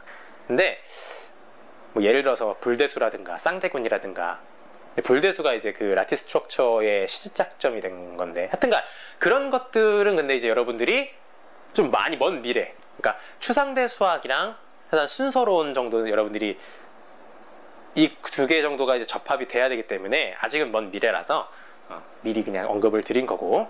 자, 이렇게 해서 대수구조에 대해서 한번 쓱 살펴봤고요. 이제 다음 챕터 바로 벡터 공간에 대해서 볼 겁니다. 자, 그럼 이제부터 벡터 공간이란 대체 무엇이냐에 대해서 한번 얘기를 해보도록 하죠. 아까 이제 대수구조에서 잠깐 말씀드렸었지만, 벡터 공간이란 곧 가군의 일종이다. 즉 기본적으로 아벨군을 본체로 하고 환의 하위 구조인 체에서부터 원소를 받아서 곱셈이 정의된 그러한 대수구조다라는 것이죠. 이렇게 이제 벡터 공간이 형성이 되면 이제 우리는 이 아벨군, 즉 본체에 해당했었던 그 아벨군의 원소를 벡터라고 부르고요. 그리고 이 부여받은 이 지원 나온 이 원소 있죠? 체의 원소를 스칼라라고 불러줍니다. 그럼 여러분들은 이런 의문을 이제 품으실 거예요. 왜 벡터의 대수구조인 벡터 공간은 이렇게 형성이 된, 즉 가군의 일종으로서 분류가 되었을까? 제가 전 챕터에서 그 이유에 대해서 벡터의 본질이 그러하다라고 말씀드렸는데, 그럼 대체 벡터의 본질이 뭐길래 왜 벡터 공간은 이렇게 대수구조가 만들어졌는가? 그래서 이제부터 이에 대해 설명드리기 위해 아주 원론적인 이야기를 드릴 테니까 한번 잘 따라와 보시길 바래요. 우선 한번 이렇게 생각해 봅시다. 만약에요, 세상에 벡터가 유일하게 혼자서 존재한다면 과연 이 벡터는 의미가 있을까요? 지난 시간에 물리적 벡터에서는 혼자 존재하는 벡터에 대해서 우리가 방향이라든지 크기라든지 이런 얘기를 했었지만, 사실 이건 정말 관념적이고 뜬구름 잡는 개념이지 절대적인 개념이 아닙니다. 만약에 이 우주 공간에 누군가가 절대적인 좌표계라는 것을 심어 놓은 그러한 상황이 아니고선 말이죠. 방향이란 대체 뭐며 크기라는 건 대체 뭐냐? 즉 유일하게 홀로 존재하는 벡터에 대해서는요, 사실상 우리가 할 수 있는 얘기가 아무것도 없습니다. 적어도 둘 이상의 벡터가 존재할 때 비로소 하나의 벡터를 기준으로 다른 벡터의 방향이라든가 크기라든가 라는 것을 논할 수가 있는 거예요. 사실 이건 비단 벡터뿐만 아니라 거의 대부분의 수학적 대상들에 대해서도 마찬가지로 적용되는 말입니다. 그래서 제가 집합론 강의 관계단원에서도 이랑 비슷한 얘기를 했었죠. 세상에 유일하게 홀로 존재해서 의미가 있는 것은 유일신밖에 없을 거다. 그래서 우리가 흔히 어떤 개념을 정의할 때는 늘 그에 수반하는 연산이라는 것을 덩달아서 정의를 해주는 겁니다. 아까 대수구조들에서 봤다시피 하나씩의 연산들은 전부 다 심어지게 되잖아요. 그런데 당연히 어떤 개념을 정의할 때 우리가 부여되는 연산이라는 것은 그냥 아무 연산이나 막 갖다 붙이는 것보다는 가장 본질적이고 가장 단순한 연산을 부여시키는 게 기본 원칙이죠. 자, 그러면 이제 벡터라는 것을 정의하기 위해 가장 중요하면서 본질적이면서 간단한 연산은 과연 무엇일까요? 지난 시간에 봤었던 스칼라 곱이라든가 벡터 곱이라든가 이런 것들은 분명 어떤 의미를 끌어내는 응용 연산으로서는 상당히 중요한 연산들이지만 애초에 이것들이 벡터를 정의하는 데 중요했던 연산들은 아니었죠. 결론부터 얘기하자면 결국 어떤 벡터를 정의함에 있어서 가장 근본적인 연산이라고 할 수 있는 것은 우선 기본적으로 어떤 두 벡터의 합성의 기본 연산이 두 벡터의 합, 그리고 거기에 추가적으로 벡터의 실수배입니다. 사실 실수배라는 용어는 물리적 벡터에 국한한 얘기고요. 이제부터는 이 실수배를 스칼라배라고 부릅니다. 어떤 두 벡터의 연산이 스칼라 곱 아니고요. 그럼 왜 이 실수배, 이 스칼라배가 왜 중요하다는 것이냐? 아까 말씀드렸다시피 벡터의 본질이라고 할 수 있는 방향이라고 하는 것은 절대적인 개념이 아닙니다. 하지만 우리는 어떤 두 벡터가 있을 때 이 두 벡터의 방향이 서로 같냐 아니면 다르냐 라고 하는 개념은 이 한 벡터를 느리거나 줄이거나 해서 다른 벡터와 일치시킬 수 있느냐 라고 하는 것으로 아주 쉽고 명확하게 말할 수가 있습니다. 그리고 다들 아시다시피 어떤 한 벡터를 느리거나 줄이거나 하는 이 연산이 바로 스칼라배인 것이죠. 그래서 우리는 벡터를 구조화시킴에 있어서 단순히 아벨군 하나, 거기에 부여된 덧셈 연산 하나만 가지고는 부족하고 거기에 체 F에서부터 원소 하나를 갖고 와가지고 스칼라배까지 정의를 해줬었을 때 비로소 완전체가 된다는 얘기인 겁니다. 사실은 완전하진 않죠. 벡터는 방향만 있는 게 아니라 크기도 있는데, 그런데 이 크기라고 하는 개념은 뒤에서 다루게 되는 내적 공간, 보다 디테일하게는 노름 공간에서 완벽하게 정의가 되기 때문에 굳이 이 기본 구조에다가 그걸 심어주진 않아요. 괜히 무쓸모한 조건만 늘어나게 될 뿐인 거죠.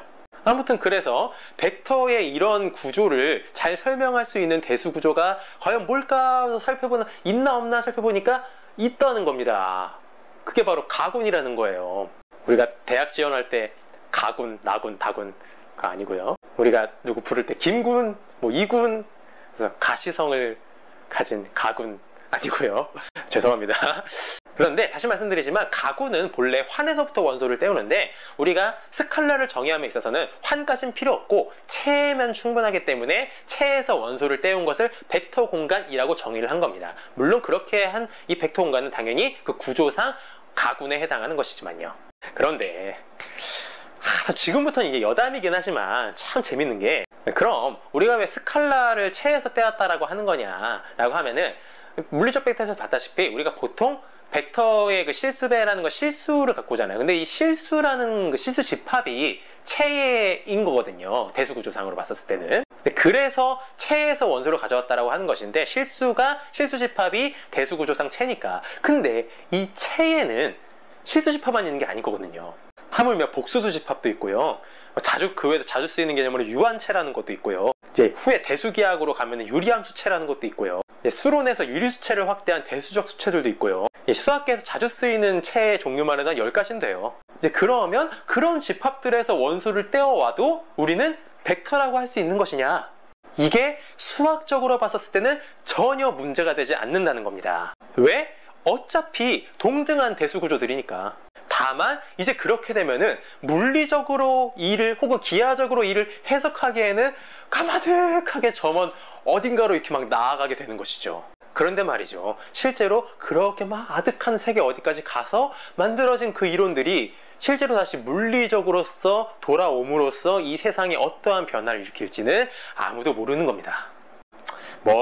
길게 얘기를 했는데 상당히 좀 원론적인 얘기긴 했지만 이 대수학이라는 학문을 이해하는 데 있어서는 가장 기본적이면서 중요하다고 제가 생각하는 얘기이기 때문에 제가 이런 드린 말씀들을 그냥 넘기시지 마시고 여러 번 좀 반복 시청해 가시면서 완벽하게 좀 이해하고 넘어가셨으면 좋겠어요. 자, 그럼 이제 본문을 좀 보도록 할까요? 체 F에 대한 가군을 우리는 벡터 공간이라고 한다. 가군인데 어디서 원소를 떼었느냐라고 하면은 체에서 원소를 떼었더라. 어쨌든 간 체도 환의 하위 구조이기 때문에 우리는 가군이라 부를 수 있는 것이었죠. 그래서 이걸 벡터 공간이라 하고, 이제 그러게 되면은 본래 본체였던 아벨군의 원소, 즉 우리는 V의 원소를 이제부터 벡터라고 부르더라. 그리고 이 체 F에서 떼온 그것을 우리는 스칼라라고 부르더라라는 것이죠. 그리고 이제 부여된 연산들을 보면은 기본적으로 벡터들 간의 덧셈이 기본 연산으로 깔리고요. 그리고 떼어온 스칼라에 대해서 스칼라배가 정의가 되는 것이죠. 그래서 밑에 이 점이라고 작게 표시한 것은 벡터의 스칼라배다. 선생님 왜 실수배라고 안 하고 스칼라배라고 하나요? 라고 하면은 아까도 말씀드렸지만 이 체라고 하는 F, 체에는요 비단 실수만 있는 게 아니에요. 근데 우리가 실수했을 때면 실수배지만 뭐 복수수 때문에 복수수배, 뭐 유리수배, 유리수배 다 그렇게 일일이 명칭을 지어주면 너무 번거롭지 않습니까? 그래서 그걸 통칭 묶어서 스칼라배라고 부르는 거예요. 그리고 여러분들이 혹시라도 이 연산의 정의에 대해서 궁금해 하실까봐 말씀드리면요, 이런 식으로 대수 구조에서 부여되는 연산들은 대부분 다 함수로서 정의가 됩니다. 제가 밑에다가 첨부로 적어놨죠. 이 덧셈, 여기 부여된 덧셈이라는 연산은 기본적으로 함수더라. 근데 어떤 함수냐? 정의역은 V끼리의 곱집합으로 정의되는 그러한 정의역이고요. 이 곱집합이라는 건 여러분들이 집합론을 보시면은 자세하게 보실 수 있겠지만, 제가 간단하게 말씀드리면은 이 V의 원소, 그리고 그러니까 V의 원소들인 거죠. 이 V의 원소, V의 원소로서 만들어질 수 있는 모든 관계들의 집합을 우리는 곱집합이라 그래요. 이렇게 해서 어쨌든간 곱집합으로부터 이 V로 가게 되는 저 공역으로 가게 되는 함수고요. 이 연산식, 이 벡터의 덧셈에 대한 연산식을 제가 적진 않았는데 그냥 여러분들이 물리적 벡터에서 하셨던 그 방식대로 덧셈을 하시면 돼요. 연산의 방식은 똑같이 적용하자. 그리고 밑에서 보면은 이 스칼라배라는 것은 어떻게 정의되는 것이냐, 이 정의역은 그 F와 이제 V 간의 곱집합이고요. 이 둘로서 만들어진 모든 관계의 집합에서부터 V로 가게 되는 그러한 함수다라는 것이죠.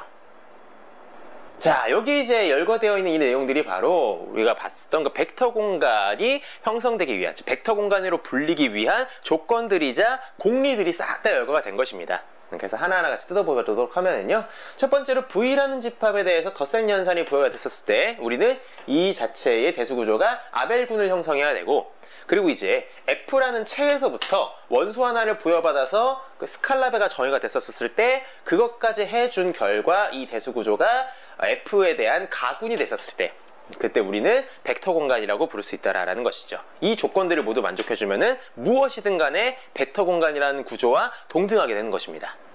그래서 1번부터 한번 보면은요, 이게 지금 열거되어 있는 건 덧셈에 대한 이제 결합 법칙이 가 되어 있죠. 두 번째로 나와 있는 것은 이건 교환 법칙이고요. 세 번째로 항등원이 존재해야 된다라는 얘기고요. 네 번째로 모든 원소에 대해서, 그리고 역원이라는 것도 존재해야 된다. 그래서 아벨군에 대한 네 가지 공리들이자 조건들이 나와 있는 것이고요. 두 번째로 나와 있는 것들은 스칼라배에 대한 얘기가 들어가죠. 스칼라배가 부여가 돼가지고 1번과 2번에 대한 내용이 이제 스칼라배가 부여가 되는 거에 대해서, 여기 보면 뭐 F에 이제 체에서부터 받은 거에 대해서 이제 곱셈으로 우리가 정의가 되는 거니까 항등원 1이라는 게 존재할 것이고, 그럼 1에다가 벡터 곱해주면은 우리는 그냥 그 벡터라고 해주더라. 이게 다 공리들입니다. 이것들이 다 공리들이고, 마지막에 이제 세 번째 나와 있는 건, 이것은 이제 분배 법칙에 대한 얘기인 거죠. 어쨌든 연산이 두 개가 들어가 있으니까 이 두 연산이 함께 버무려졌을 때는 이 분배 법칙까지 형성이 돼야 되더라는 얘기입니다. 체에 대해서는요, 여러분들 착각하시면 안 되는 게, 체에 대해서 원소 받은 거에 대해서는 덧셈 연산 같은 거 정의 안 됩니다. 그러니까 뭔 얘기냐면, 여기 K라는 뭐 스칼라 왔는데 K에다가 V의 원소인 뭐 U 같은 게, 이런 식의 이런 내용들은 정의가 되지 않는다는 것이죠. 우리 스칼라배로서만 정의가 된다는 겁니다. 자, 그래서 이제 여러분들은 어떤 구조가 벡터 공간이냐라고 하는 것을 확인하기 위해서는 이 공리들이 다 성립하는지 그거를 보시면 됩니다. 예를 하나 좀 들어보도록 할게요. 자, 이제부터 집합을 만들어주고 그에 대한 연산을 적절하게 부여시켜줘서 벡터 공간이라는 걸 한번 만들어 볼 텐데요. V 이제 아벨군으로서 본체가 될 것부터 결정을 해주면은요, 뭐 어떻게 잡아볼까? 뭐 이렇게 잡아볼까요? 얘를 X바 실수 원소로 가져올게요. 실수로서 가져오는 게 아무래도 계산하기 편하니까. 그리고 아예 그냥 양의 실수로 가자. 양의 실수로 가고, 그러니까 이제 실수 집합의 원소이자 0보다 큰 거니까 양의 실수로 이제 V라는 집합이 잡히겠죠. 그 다음에 이제 F, 체는요, 그냥 이것도 그냥 실수로 가죠. 이렇게 가겠습니다. 그랬었을 때 이제 덧셈이랑 스칼라배를 제가 조금 독특하게 정의를 해볼게요. 솔직히 이런 것도 됩니다. 기본적으로 그냥 덧셈, 기본적으로 그냥 곱셈, 여러분들이 알고 있는 덧셈과 곱셈, 그거를 한 차원 높여도 되거든요.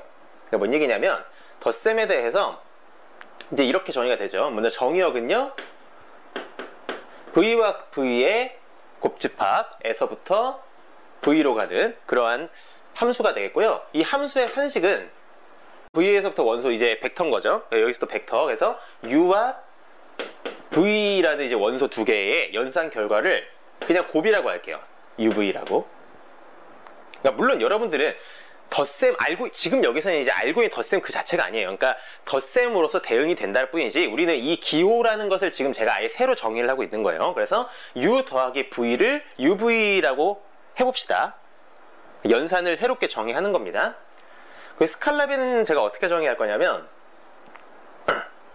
이 F에서부터 이제 부여를 받았죠. F랑 V랑 두 개 이제 곱집합에서부터 마찬가지로 V로 가는 함수인데, 이 산식은 제가 이 F에서부터 임의의 K를 받을게요. K를 받은 상태에서 U를 이렇게 스칼라벨을 해주면은 U의 K제곱으로 간다고 해봅시다.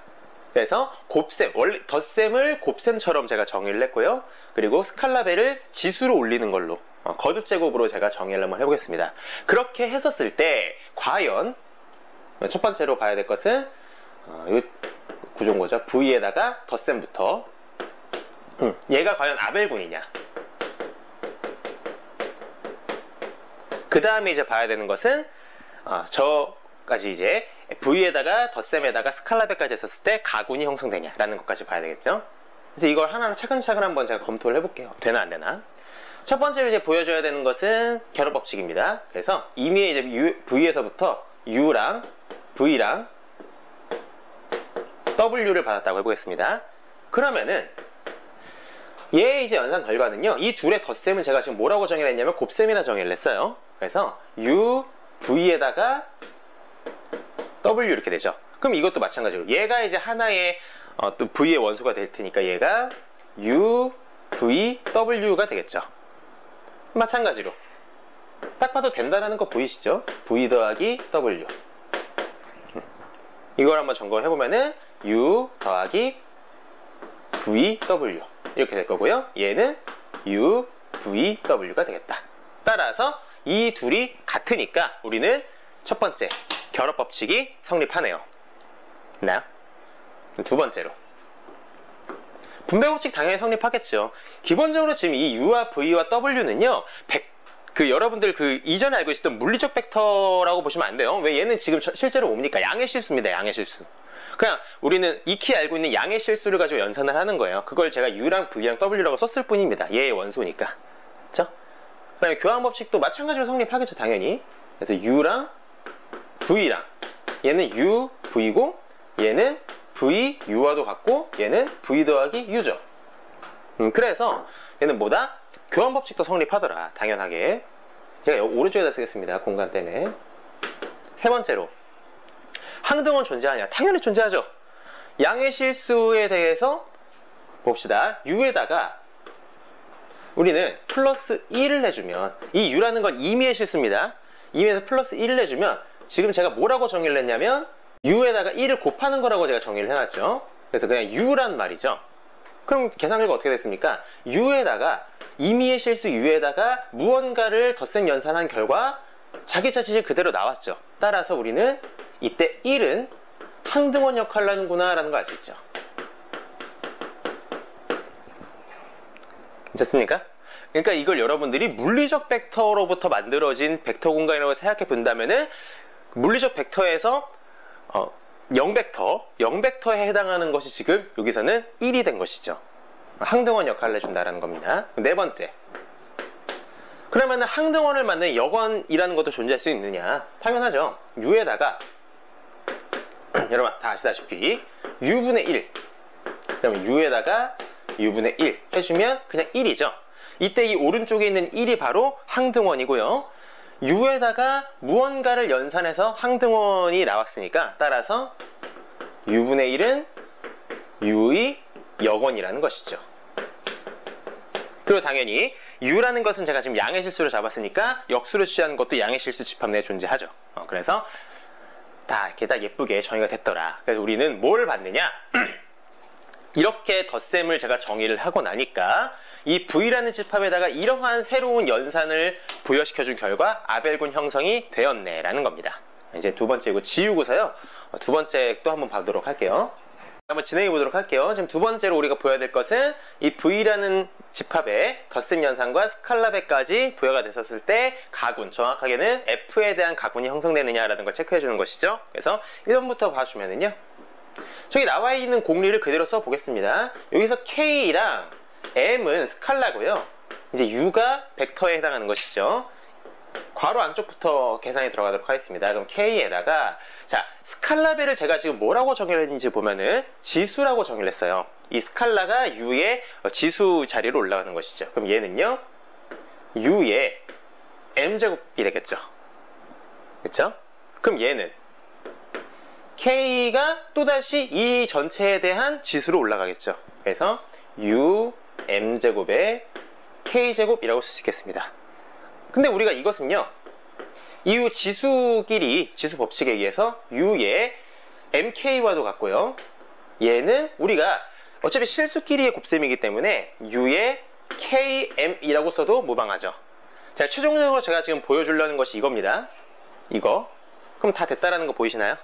여기 지금 요게 그대로 지수니까요 이걸 다시 앞으로 빼주면은 K M에다가 U가 이렇게 들어가는 것이죠. 그래서 요 실수가 요 그냥 실수인 거죠. 요 그냥 실수가 위로 올라가 있다 라고 해서 얘의 결과가 얘가 된다라는 것까지 체크를 했습니다. 두 번째 거 보도록 할게요. 두 번째 공리를 봐주면은 F의 곱셈 항등원 1에 대해서 당연하죠. 1 U 얘는 뭔데? U의 1제곱이죠. 그럼 이것은 그냥 그대로 U겠다 라고 해서 두 번째 것도 만족을 한다라는 거 봤죠. 그다음 세 번째 거 분배 법칙까지 형성하느냐 해서 그대로 써볼게요. K 더하기 M. 자, 여기서 언급된 더하기는요 이건 뭘까? 이건 지금 실수끼리의 연산입니다. 여기 주의하셔야 돼요. 지금 여기 나와 있는 K 플러스 M이라는 것은 애초에 이 스칼라들에 대한 덧셈을 얘기하는 거예요. 제가 지금 여기에 덧셈 정의한 이 연산식은요 이 새롭게 정의된 것은 벡터끼리에 대한 연산을 이렇게 제가 정의를 한 것이지 스칼라들끼리에 대한 덧셈은 아닙니다. 스칼라들끼리의 지금 덧셈은 그냥 우리가 알고 있는 덧셈 그대로 가주는 거예요. 다만 벡터끼리의 덧셈은 이렇게 가는 것이다 라는 거죠. 그래서 이 연산이 정의된 그 범위를 잘 보시도록 하세요. 그럼 세 번째 요거 K 플러스 M 있고요. 이 오른쪽에 있는 게 요게 이제 U 더하기 V라고 되어 있죠. 이 오른쪽에 있는 덧셈은 우리가 지금 이 덧셈에 해당하는 그러한 것인 거죠. 그래서 얘는요 이거 순서대로 그냥 가겠습니다. 그럼 K 더하기 M이 이제 스칼라베로서 앞에 그 벡터에 붙었으니까 위로 올라가주면 되겠죠. 그럼 U 더하기 V에 K 더하기 M 이렇게 붙을 겁니다. 그죠? 그럼 얘는요 이제 이 괄호 안쪽 합시다. U 더하기 V니까 UV 해주고 K 더하기 M일 겁니다. 그렇죠? 이렇게 되죠? 얘는요 카메라는 잘 잡히나요? 요거가 이제 우리는 지수에 위치해 있으니까 이렇게 안쪽으로 괄호 안쪽으로 다 분배되는 거 아시죠? 그래서 U의 K 플러스 M 마찬가지로 V의 K 플러스 M 이렇게 되겠죠. 네. 그럼 여러분들 이거 지수 법칙에 의해서 덧셈으로 지수 위치에 있는 거는 쪼개질 수가 있겠죠. U의 K제곱, U의 M제곱 에다가 이 오른쪽에 있는 건 V의 K제곱 V의 M제곱 이렇게요. 네. 그럼 얘는요 U의 K 지금 여기 있는 것들 이것들은요 전부 다 V의 원소들입니다. 그러니까 벡터에 해당하는 것들이죠. 에다가 요건 그러니까 우리는 요걸 덧셈 새로 정의된 덧셈 연산으로서 이렇게 찢어볼 수가 있겠죠. 됐나요? 그럼 최종적으로 우리는 이것을 다시 스칼라배로 풀어주면은 KU MU KV MV 요렇게 되는 것이죠. 해서 우리 지금 최종 결과랑 봐주면은 맞겠구나 라는 얘기가 됩니다. 그렇게 해가지고 세로 연산을 제가 정의를 했습니다. 약간은 여러분들이 괴랄하게 받아들일 수 있겠지만 그리고 이제 집합 두 개도 제가 양의 실수로 잡았어요. 사실상 이 V에 있는 원소랑 이 F에 있는 원소랑 구분도 안 가요. 그냥 딱 그 자체만 놓고 보면은. 왜? 둘 다 실수니까요. 됐나요? 그렇게 해가지고 우리는 뭐다? 이렇게 형성된 것이 가군이고, 따라서 우리는 이렇게 형성된 대수구조가 벡터 공간이구나 라는 결론을 내릴 수가 있는 겁니다. 즉, 이제 우리는 벡터 공간이라는 것을 수학적으로 정리를 한 이상 어떠한 무언가가 벡터이냐 아니냐라는 것을 판가름한 것은 오로지 이 대수구조의 공리들을 만족하느냐로서 판별을 하는 것이지, 이제는 우리가 애초에 있었던 무슨 뭐 방향이니 크기니 이런 불분명한 그런 정의들은 갖다 치우는 겁니다. 벡터란 무엇이다? 벡터 공간의 원소이다. 이것이 바로 수학적인 벡터의 정의인 겁니다. 그러니까 이제 여러분들 이런 질문을 할 수도 있어요. 선생님, 얘는 지금 이 V의 원소는 양의 실수인데 양의 실수에 방향이 어디 있어요? 크기가 어디 있어요? 이게 어떻게 벡터예요? 그런 질문은 정말 의미가 없는 질문인 거죠. 지금 이 예시로 든 이렇게 만들어진 구조도 벡터 공간이란 구조랑 동등한 구조라는 겁니다. 즉 무슨 얘기냐, 이제 제가 이렇게 집합을 만들었잖아요. 이런 새로운 집합을. 그러면 이 집합에서 제가 어떤 무언가 새로운 이론 혹은 새로운 정리, 뭐 새로운 법칙 이런 걸 발견을 했어요. 그럼 그 이론, 법칙, 그 정리는요, 실제로 우리가 알고 있는 물리적 벡터로서의 벡터 공간과도 똑같이 적용이 된다는 거예요. 그 모든 이론들이 서로 완벽하게 상호작용된다는 겁니다. 왜? 동등한 구조니까. 어떤 또 다른 새로운 집합을 잡아봤는데 그 새로운 집합을 벡터 공간이 만들어지더라라는 것이 밝혀지면은 그 새로운 집합에도 이 모든 법칙들이 그대로 똑같이 적용될 수 있다는 겁니다. 증명을 거치지 않아도 말이죠. 그래서 지난 강의 영상 중에 댓글 중에 그런 것들이 있었어요. 뭐 4차원 이상의 벡터에 대해서 그것이 이루고 있는 각도라든지 뭐 그걸로 만들어지는 도형 삼각형이라든지 그런 거를 우리가 어떻게 해석해 볼 수 있냐, 뭐 이런 말들이 있었는데, 이제 그런 물리적 혹은 이제 기하적인 해석은요, 그거는 벡터를 해석하는 여러 가지 방법들 중에 하나일 뿐이지 애초에 수학적으로는 전혀 관심사도 아닐 뿐더러 설령 기하적으로 해석이 불가능한다고 해도 전혀 문제될 것이 없어요. 이제는 그런 물리적 기하적 논의는 애초에 이 수학적인 벡터를 논함에 있어서 그 본질적인 질문조차도 될 수가 없는 것이란 말이죠. 자, 이제 우리는 벡터 공간이라고 하는 대수구조를 봤으니까요, 이 대수구조를 다루는 중요한 개념 두 가지를 보도록 할 겁니다. 첫 번째로 선형생성에 대한 얘기입니다. 선형생성에서 일단 우선적으로 부분 벡터 공간이라는 것도 한번 볼 텐데, 일단 벡터 공간도 혹은 뭐 다른 대수적 구조들도요, 전부 다 집합으로부터 비롯되니까 결국 이 벡터 공간에서도 부분 집합을 잡아줄 수 있죠. 다 집합으로 만들어지니까요. 근데 그 부분 집합 자체로서도 벡터 공간이라는 것이 형성이 가능하다면 우리는 그러한 부분 집합을 부분 벡터 공간이라고 하는 겁니다. 이렇게 말이 왜 이렇게 버벅될까요? 자, 그래서 부분 벡터 공간이란 무엇이다? 벡터 공간 V상에서 정의된 덧셈 그리고 스칼라베에 대해서 그 자체로서 벡터 공간이 또 형성이 되는 V의 부분 집합을 우리는 V의 부분 벡터 공간 혹은 V의 부분 공간이라고 하더라라는 얘기인 거죠. 그리고 이제 선형생성인데, 혹은 우리가 이 선형이라는 말을 붙이지 않고 그냥 생성이라고 하기도 합니다. 영어로는 스팬인데요. 봐주면은요, 이게 무엇이냐, 벡터 공간 V에서요, 벡터 공간 V에서 공집합이 아닌 부분집합을 잡아줘요. 그러니까 여기 안에 들어가는 V1부터 Vn까지는 이 V의 원소들이니까 전부 다 벡터들인 것이죠.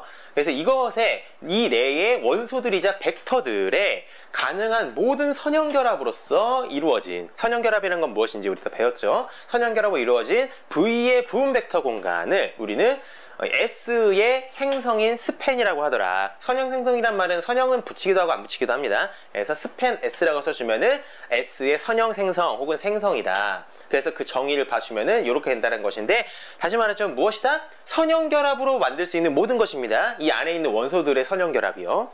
그래서 우리는 이때 S가 스팬 S를 생성한다 라고 합니다. 생성한다. 예를 한번 들어볼게요. 자, 간단하게 잡았습니다. S를요 1,0이라는 벡터 그리고 0,1이라고 하는 벡터, 이 두 개로 만들어낸 집합이라고 하겠습니다. 그리고 이 F체는요 실수 집합으로 잡았어요. 그러면은 스팬 S는 이 S라는 집합으로 만들어지는 생성은 무엇이냐 라고 해주면은요, 일단 이 정의가 그대로 가는 거예요. 그 정의가 가는데 그냥 선형결합을 생각해주면 됩니다. 그래서 이거랑 이거에 대해서 1,0에 대해서 여기서 스칼라 부여받은 임의의 K 플러스 이번에는 0,1에 대해서 여기서 스칼라 부여받은 m, 물론 이제 여기서 이렇게 써주겠습니다. k가 그리고 m도 저 f에서부터 온 것이죠. 이렇게요. 그렇게 해주면은 이건 사실상 뭐다? 얘는 사실상 k, m, 물론 k와 m은 모두 f에서부터 온 것이죠. 근데 이 f라는 게 실수집합이었잖아요. 즉 이것은 뭡니까? 임의의 실수, 임의의 실수가 두 개가 이렇게 연달아 온 거예요. 이렇게 되는 수학상들을 우린 다 모으면 얘는 뭐가 됩니까? 이것은 그대로 R2가 되겠죠. 이제 결과적으로 무슨 얘기다? 이 S라는 집합은 이 R2, 우리가 이것을 이제 뭐라고 합니까? 2차원 실수 벡터 공간 혹은 2차원 유클리드 공간 이렇게 부릅니다. 그래서 S라는 집합은 2차원 벡터 공간을, 2차원 실수 벡터 공간을 생성하더라 라고 말을 해주는 겁니다. 그러니까 의미를 해석해보면 그렇습니다. 2차원 실수 벡터 공간이 이루어진 데 있어서 이 두 벡터가 가장 근본적인 역할들을 할 수 있다는 거죠. 이 둘로부터 이렇게 이 안에 있는 모든 원소들을 선형 결합할 수 있으니까. 자, 이어서 볼 개념은요, 선형 독립, 영어로 linearly independent라고 하는 개념에 대해서 볼 건데요. 이 개념은 기본적으로 어떤 집합 내의 벡터들이 서로 간의 상호 연관성이 있는지를 묻는 개념이라고 보시면 됩니다. 이 개념은 특히 응용 분야에서 중요한데, 왜냐하면 흔히 이제 이런 정보들은요, 우리한테 계산의 복잡함 정도를 좀 미리 예견해 줄 수 있는 효과가 있기 때문입니다. 내용을 한번 보면은요, 벡터 공간 V의 공집합이 아닌 부분집합 S, V1부터 Vn까지는 여기서 원소를 받은 것이죠. 그에 대해서 이렇게 선형결합식으로서 만든 방정식, 이제 오른쪽에가 0벡터라고 나와 있죠. 얘를 0벡터로 만드는 방정식의 결과가 얘이면 얘이다. K1부터 Kn까지는 0이다. 라고 하는 유일해만 만들어진다면 뭐 더 이상의 해가 안 된다는 거죠. 얘이면 얘이다 라는 것이 충분 조건으로서 작용해 주게 되면, 그러면 우리는 S가 선형 독립이라고 하더라. linearly independent라고 하더라. 그런데 만약에 이렇게 되는 이 위에 있는 이 해 외에도 다른 해들이 존재한다면 그럼 우리는 선형 종속이라고 하더라 라는 겁니다. 예를 들어보도록 할게요.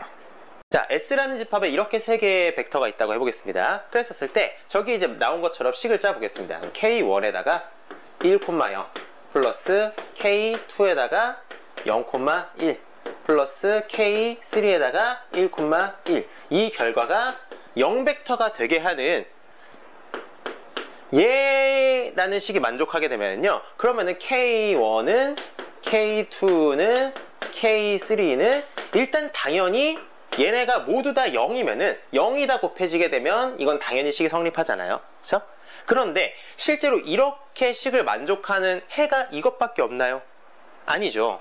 그렇죠? 어떤 것도 있습니까? 뭐 K1은 K2랑 전부 다 1이라고 해주고, 그리고 K3를 마이너스 1이라고 해주면, 즉 얘가 1, 얘가 1, 얘가 마이너스 1이면 그래도 마찬가지로 0벡터가 되죠. 그냥 암산으로 해봐도 되죠. 말고도 뭐 K1, K2를 2라고 하고 K3는 마이너스 2라고 해도 되고요. 3, 3, 마이너스 3이라고 해도 되고요. 무수히 많은 또 해가 나오게 되겠죠. 그럼 따라서 이 S라는 집합은 실제로 선형 독립이냐 아니면 선형 종속이냐 라고 하면 우린 뭐라고 얘기를 한다? 선형 종속 집합이다라는 것이죠.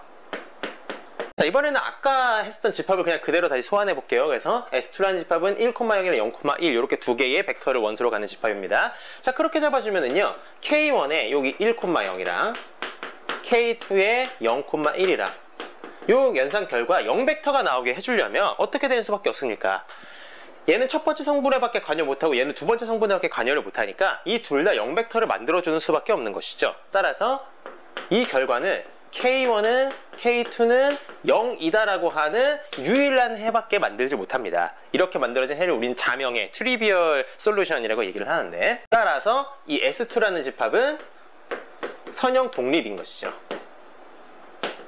즉 여러분들이 이 사례로부터 지금 느껴지시는 게 있겠지만, 예를 들어서 어떤 동일 차원의 실수 벡터 공간에서부터, 같은 차원의 공간에서부터 집합 두 개를 잡았는데 그 두 집합을 이렇게 테스트해 본 결과 한 집합은 선형 종속 집합이에요. 그 다른 집합은 선형 독립 집합이라고 해봅시다. 그럼 우리는 상대적으로 둘 중에 어떤 집합에 대해서 연산을 수행할 때 혹은 어떤 이론을 처리할 때 더 간단해지겠느냐라고 하면은 선형 독립집합을 잡았었을 때 일반적으로 더 간단한 결과가 나오겠더라라는 겁니다.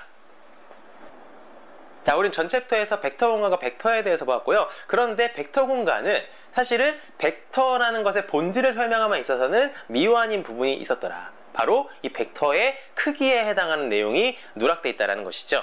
이제 정의하는 이 노름 공간을 통해서 우리는 완벽하게 벡터의 본질을 커버하게 됩니다.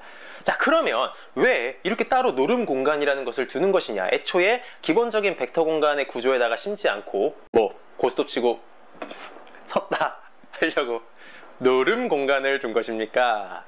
죄송합니다. 이쯤 되면 여러분들도 자연스럽게 받아들여 주세요. 아무튼 당연히 그건 아니고, 사실은 이 바로 뒤에 다루게 되는 내적 공간이라고 하는 것이 완벽하게 이 노름 공간의 상위 호환 구조이기 때문입니다. 분명 벡터를 정의함에 있어서는 전혀 관여하지 않지만 벡터들로부터 의미 있는 결과들을 도출하기 위해서 필수라고 볼 수 있는 응용 연산인 내적이라는 것으로부터 아주 자연스럽게 이 노름이 유도가 되기 때문에 구태여 기본 구조에다가 그거를 심어두지 않는 거예요. 괜히 쓸데없는 사족이 될 뿐이니까요. 아, 지난 강의 영상 댓글에 왜 노름입니까? 되게 이름이 낯설다고 왜 노름이라고 말을 붙인 건가요? 라고 물어보신 분이 있었는데, 영어로 놈이죠, 놈. NORM. 그 놈이라는 게 뜻이 표준, 규범, 기준 이런 식의 뜻들이 있어요. 그러니까 뭐 어떤 벡터를 얘기할 때 표준적인 기준이 된다? 뭐 이런 식으로 그냥 받아들이시면 될 것 같아요. 근데 제가 높아심에 자꾸 얘기를 드리지만 중요한 거는 이제 우리가 노름 공간이라는 걸 정의하고 노름 연산이라는 걸 수학적으로 정의를 하게 되면 이제부터는 이 노름이라는 것이 어떤 벡터의 길이라느니 벡터의 크기라느니 이런 식으로 해석하는 것에 전혀 의의를 두지 않습니다. 수학의 세계에서는 노름이라는 것도 그저 연산으로서 하나의 일종의 함수일 뿐인 거예요. 자, 그럼 내용을 보도록 할까요? 노름 공간, 영어로 놈드 스페이스라고 합니다. 이 놈드 스페이스란 무엇이냐? 노름이 부여된 K 벡터 공간이다. 자, 여러분들이 주의하셔야 되는 거는 원래 벡터 공간은요, 체에서부터 원소를 받아가지고 정의가 되는 아벨곤이었죠. 그런데 여기 지금 언급된 것이 F가 아니에요. 체라고 하면 우리가 흔히 필드라고 해서 F라고 붙이는데 여기 지금 K라고 붙었습니다. 제가 이 후에다가 K라는 게 뭔지 붙여놨죠. K란 무엇이다? 실수집합과 복수집합 이 두 개를 모두 뜻합니다. 그래서 K라는 것은 실수집합일 수도 있고 복수집합일 수도 있습니다. 왜 이거는 체에 대해서 잡는 것이 아니라 이렇게 축소시킨 공간에 대해서로 얘를 한정시켜서 잡느냐라고 한다면 이 노름 공간의 모태가 되는 내적 공간이라는 것이 그렇게 정의가 되기 때문이에요. 사실은 이에 대해 설명드리려면은 약간 테크니컬한 내용들을 제가 말씀드려야 되는데 조금 이따 내적 공간에서 말씀드리도록 할게요. 일단 어쨌든 노름 공간이라는 건 무엇이다? 이렇게 실수 집합 또는 복수수 집합으로부터 스칼라를 받아와서 정의를 합니다. 그러니까 이 둘 외의 체에서부터 뭐 유리함 수체라든가 이런 거에서부터 받아가지고 노름을 정의하지는 않는다는 얘기인 거예요. 내용을 좀 읽어보면은요, 노름이 부여된 이제 K 벡터 공간, 그래서 V라는 이제 벡터 공간에다가 이러한 연산을 부여시켜준 것이다. 이제 구조에다가 하나를 더 추가시킨 것이죠. 그것이 바로 노름 공간인데, 이 기호 익숙하시죠? 우리 전 단어에 봤었던 노름 기호 그냥 그대로입니다. 근데 요 가운데 조그맣게 점 있는 게 뭐냐면 요거는 이 원소가 들어가는 자리라는 얘기인 거예요. 그래서 이 V의 원소, 벡터가 여기 안에 들어간다 라는 원소 자리를 표현한 것입니다. 그래서 노름이란 무엇이냐, 이러한 것들에 대해서 아래의 조건들을 만족시키는 함수다. 그래서 이제부터 연산들은 대수구조에서 정의되는 연산들은 거진 다 함수라고 보시면 되고요. 그래서 V에서부터 정의역 V에서 공역이 이렇게 잡힙니다. 본질적으로 이 노름이 근원이 된 물리적 벡터로부터의 기원을 생각해보면 크기에 해당하는, 길이에 해당하는 것이었기 때문에 이렇게 가는 것이 우리한테 직관적으로 맞겠죠. 그래서 0에서부터 무한대까지의 실수로서 잡히는 그런 집합의 공역으로, 그러니까 가주는 대응되는 그러한 함수이더라. 이 밑에 있는 내용들은 그냥 여러분들이 보셔도 다 될 텐데 같이 뭐 읽어볼까요? 이게 K라는 게 곱해지면은 K는 바깥으로 절대값으로 뺄 수 있겠더라. 당연하죠. 스칼라로. 두 번째 것도 당연하죠. 두 벡터를 더한 다음에 놈 계산한 거랑 따로따로 놈 계산해서 더하는 거랑 비교해보면 정확하게 그 두 벡터의 방향이 일치할 때는 뭐 등호가 되겠지만 뭐 방향이 좀만 이지러진다 하더라도 우리는 왼쪽이 더 작겠죠. 그래서 이 두 개까지 해주면은 참고로 세미노드 스페이스가 반노름 공간이라고 하는데, 세 번째 끝까지 해주면 이제 노름 공간이 완성이 됩니다. 세 번째 거는 뭐냐? 0벡터에 대한 얘기인데, 벡터의 놈이 0이다 라고 하는 것이랑 이 벡터가 0벡터다라는 것이랑 서로 동치라는 겁니다.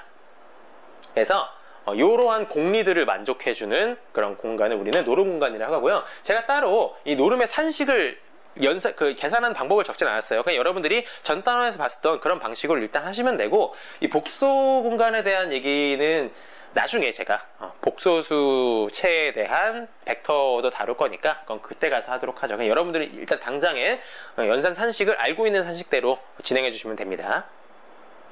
자, 다음 내적 공간에 대한 얘기입니다. 내적 공간에선 좀 얘기할 것들이 있어요. 기본적으로 내적 공간이라는 건 뭐다? 벡터 공간에다가 추가적으로 내적 연산이라는 것을 부여시켜 준 것이더라. 내적 연산은 영어로는 이너 프로덕트라고 하죠. 일단 첫 번째로 말씀드릴 거 뭐냐면, 왜 이 내적 공간이 놈드 스페이스, 노름 공간의 완벽한 상위 호환 구조라고 하느냐라고 하면, 여러분들 지난 단원에서 다들 스칼라 곱이란 걸 해봤기 때문에, 만약에 벡터가 자기 자신에 대해서로 자기 자신을 2번 내적을 해주게 되면 그 나오는 값, 그거에다 루트를 씌우면 자연스럽게 그것이 곧 노름이 된다라는 것은 여러분들이 그냥 암산이 되죠. 근데 그런 식으로 해서 내적을 노름화 시키는 건 아주 간단한데, 근데 이제 노름 공간으로부터 내적 공간을 만드는 거는 한국말로는 아마 평행사 변형법이라고 하든가 하나의 조건 하나가 또 붙어요. 뭔가 하나 또 붙기 때문에 여기서 여기로 오는 거는 간단한데, 여기서 여기로 가는 것은 하나의 조건이 추가적으로 붙어야 된다. 그래서 얘가 상위 호환 구조라고 하는 거예요. 그리고 두 번째로 여러분들이 보셔야 될 건 뭐냐면은 이겁니다. 여기 지금 내정연산이 독특한 기호로 약간 들어와 있죠. 우리한테 익숙한 내정연산은 뭔데? 가운데 점 찍는 거, 가운데 동그란 점 찍어가지고 닷 프로덕트, 혹은 이제 우리가 스칼라 곱이라고 했었잖아요. 그런데 화살괄호라고 할 겁니다. 화살괄호라고 할 텐데, 왜 화살괄호를 써주고 여기 이제 요 점점에다가 벡터들을 써주고요, 가운데 콤마로 이렇게 연결시켜 줍니다. 그래서 이렇게 해주면 이게 내적 연산인데, 왜 이렇게 써느냐라고 하면은요, 이게 이제 범용적인 내적 연산 기호예요. 그러니까 우리가 지난 단원, 이제 물리적 벡터 단원에서 봤었던 닷 프로덕트, 가운데 점 찍는 거, 그래서 닷 프로덕트라고 했었고, 혹은 스칼라 곱이라고 했었는데, 그렇게 명칭을 부르고 가운데 점 찍는 이 기호는요, 그거는 어디까지나 유클리드 공간, 즉 실수 벡터 공간에서만 얘기를 하는 방식인 거고요. 우리가 이제 유니터리 공간에 대해서 얘가 정의된다고 했잖아요. 이제 실수 집합에서만 떼우는 것이 아니라 복수수 집합에서까지도 우리는 원소를 갖고 온다고요. 그렇기 때문에 이 복수수 집합을 갖고 와가지고 우리가 또 똑같이 점을 찍을 거냐, 애초에 그 산식 자체가 다르거든요. 그래서 여러분들이 이것이 범용적인 기호고, 이것을 만약에 실수 집합에 대해서로 유클리드 공간으로서 우리가 그 내적 연산을 한정시켜서 쓸 때는, 그때는 가운데 점을 찍어주는 연산을 우리가 선택적으로 써줄 수가 있는 겁니다. 그러니까 여러분들이 그냥 일반적인 벡터들에 대해서 내적 연산이라는 걸 쓰고 싶을 때는 이렇게 화살괄호로서 표현해 주는 것이 맞겠다. 마지막 세 번째로, 이거를 그냥 안 말씀드리기도 뭐하고, 근데 말씀드려도 여러분들 지금 너무 이르긴 해요. 보통은 이거 안 짚고 가는데, 여러분들이 궁금해 하시고 아마 댓글로 달릴 것 같아서 제가 그냥 개요 정도만 말씀드리자면은, 왜 유니터리 공간으로 한정을 시키느냐 라고 하면은요, 근본적으로 그 내적 연산에, 그러니까 자기 자신에 대해서 내적을 하는 값이 오더드 서필드에 포함이 돼야 됩니다. 근데 그 오더 서필드가 이제 한국말로 번역을 하면은 부분 순서체로 번역이 되는데, 근데 여러분들 지금 당장은 순서체가 뭔지도 이렇게 하물며 서필드라는 거 그러니까 여러분들한테 설명해야 될 내용들이 너무 많아서 그걸 말씀드리기 위해서는, 근데 이제 그러다 보니까 이제 순서체가 돼야 되는 조건 때문에 기본적으로 유한체가 탈락이 되죠. 그리고 이제 0이라고 하는 항등원을 기준으로서 이제 파지티브하게 정렬이 돼야 된다라는 것인데, 그 파지티브하다는 것도 여러분들 설명드리려면은 좀 많은 기본 사전 지식들을 말씀드려야 돼요. 그래서 그러한 내용이 있다라는 것만 그냥 알아두시면 좋을 것 같고, 나중에 제가 훗날에 다시 짚으면 좋을 것 같아요. 그래서 하여튼간 우리는 그 일반적인 체에 대해서로 잡는 것이 아니라, 내적 공간, 노름 공간은 유니터리 공간, 실수 집합이랑 복수수 집합에 대해서만 스칼라를 떼어온다라는 얘기입니다. 참 되게 흥미롭지 않나요? 이런 내용들을 보면은. 그러니까 여러분들이 지난 단원에 물리적 벡터 보면서 2시간 40분짜리 강의가 나왔는데 되게 뭔가 많은 걸 본 것 같은데, 사실상 진짜 빙산의 일각만 본 거죠. 정말 이 광활하고 방대한, 그러면서 짜임새 있는 이 수학의 세계가 너무 재밌지 않나요? 내용들을 그냥 쓱 한번 보도록 할게요. 여러분들이 다 보셔도 다 될 거라 생각하는데, 그냥 결과적으로 요 네 개의 조건이 부여된, 그러니까 4개의 공리가 부여된 것이죠. 이러한 조건들을 만족하는 함수다. 그러니까 이 4개의 공리를 만족시키는 함수로서 정의를 하기 때문에 우리가 뭐 별다른 이거에 대해서 증명을 하진 않습니다. 첫 번째 것부터 그냥 간단히 뭐 예제를 들어볼게요. 제가 요거 위에 거랑 밑에 거랑 일치하는지를 보면 되죠. 위에 거 써주면은요, 이거 이제 안쪽에 이제 덧셈이 들어가잖아요. 그럼 벡터의 덧셈은 그냥 1,1 이렇게 되겠죠. 이 둘 더해주면은 오른쪽에 2,3 이렇게 되겠고요. 이 둘의 내적은 여러분들이 알고 있는 산식 그대로 씁니다. 써서 1이랑 2랑 더하기 1이랑 3이랑 해주면 5가 되겠죠. 밑에도 그냥 그대로 바로 까주면 얘는 1에다가 2 더하기 0에다가 3, 오른쪽에 있는 거 써주면 0에다가 2, 1에다가 3, 당연히 5가 나오죠. 그쵸? 그래가지고 그냥 하는 겁니다. 내일 다 하실 수 있을 것 같아요. 그쵸? 나머지 것들 여러분들이 스스로 예제해 보시고요. 쓰지 않을게요. 요 밑에 있는 거 요것만 말씀드리면, 요게 이제 위에 바가 얹어져 있죠? 이게 바가 얹어진 거 왜 그러냐면, 이 복소수체에서 원소를 가져왔을 때 얘기인 거예요. 그러니까 이 바가 여러분 켤레복소수 기호예요. 켤레복소수 기호인데, 어차피 우리가 이제 당분간은 실수에 대해서만 볼 거기 때문에 지금은 의식하지 마시고 나중에 이제 복소수체에 대해서 연산하는 것들은 따로 또 보도록 할 겁니다. 그래서 지금은 그냥 그렇구나 넘어가시면 되고, 실수체에 대해서는 그냥 알고 있는 것은 이 바를 지우시면 돼요. 이 바를 지우시고 그냥 U랑 V의 내적 결과는 V랑 U의 내적 결과랑 같겠더라. 당연하죠. 그래서 여러분들이 받아들이시면 됩니다. 밑에 있는 거는 요게 이제 자기 자신에 대한 내적이죠. 자기 자신의 내적은 우리가 정확하게 V의 놈의 제곱이라고 볼 수 있죠. 그렇게 해서 여러분들이 내적 공간에 대한 얘기도 됐습니다. 자, 다음 우리가 자주 보는 벡터 공간인 유클리드 공간에 대해서입니다. 유클리드 공간이란 대체 무엇이냐, 그 정의가 무엇이냐라고 하면 여러 번 언급이 되었었지만 이겁니다. n차원 실수 벡터 공간이요. n차원 실수 벡터 공간, 그래서 R의 n이라고 하죠. 근데 이거를요, 일반적으로는 집합론으로서 정의를 하기도 해요. 저랑 예전에 집합론을 같이 공부하셨던 분들은 이게 기억이 나실 겁니다. 이 유클리드 공간이라는 것은 실수 집합 R의 n번 곱집합 써져 있죠? 실수 집합 R의 n번 곱집합으로 정의가 된다. 이 집합론적인 정의와 이 벡터 공간으로서의 정의가 서로 같은 말이라는 것은 따로 증명을 하지 않습니다. 너무 자명하기 때문인데, 이 둘 다 얘도 그렇고 얘도 그렇고 튜플로 그냥 정의가 되죠.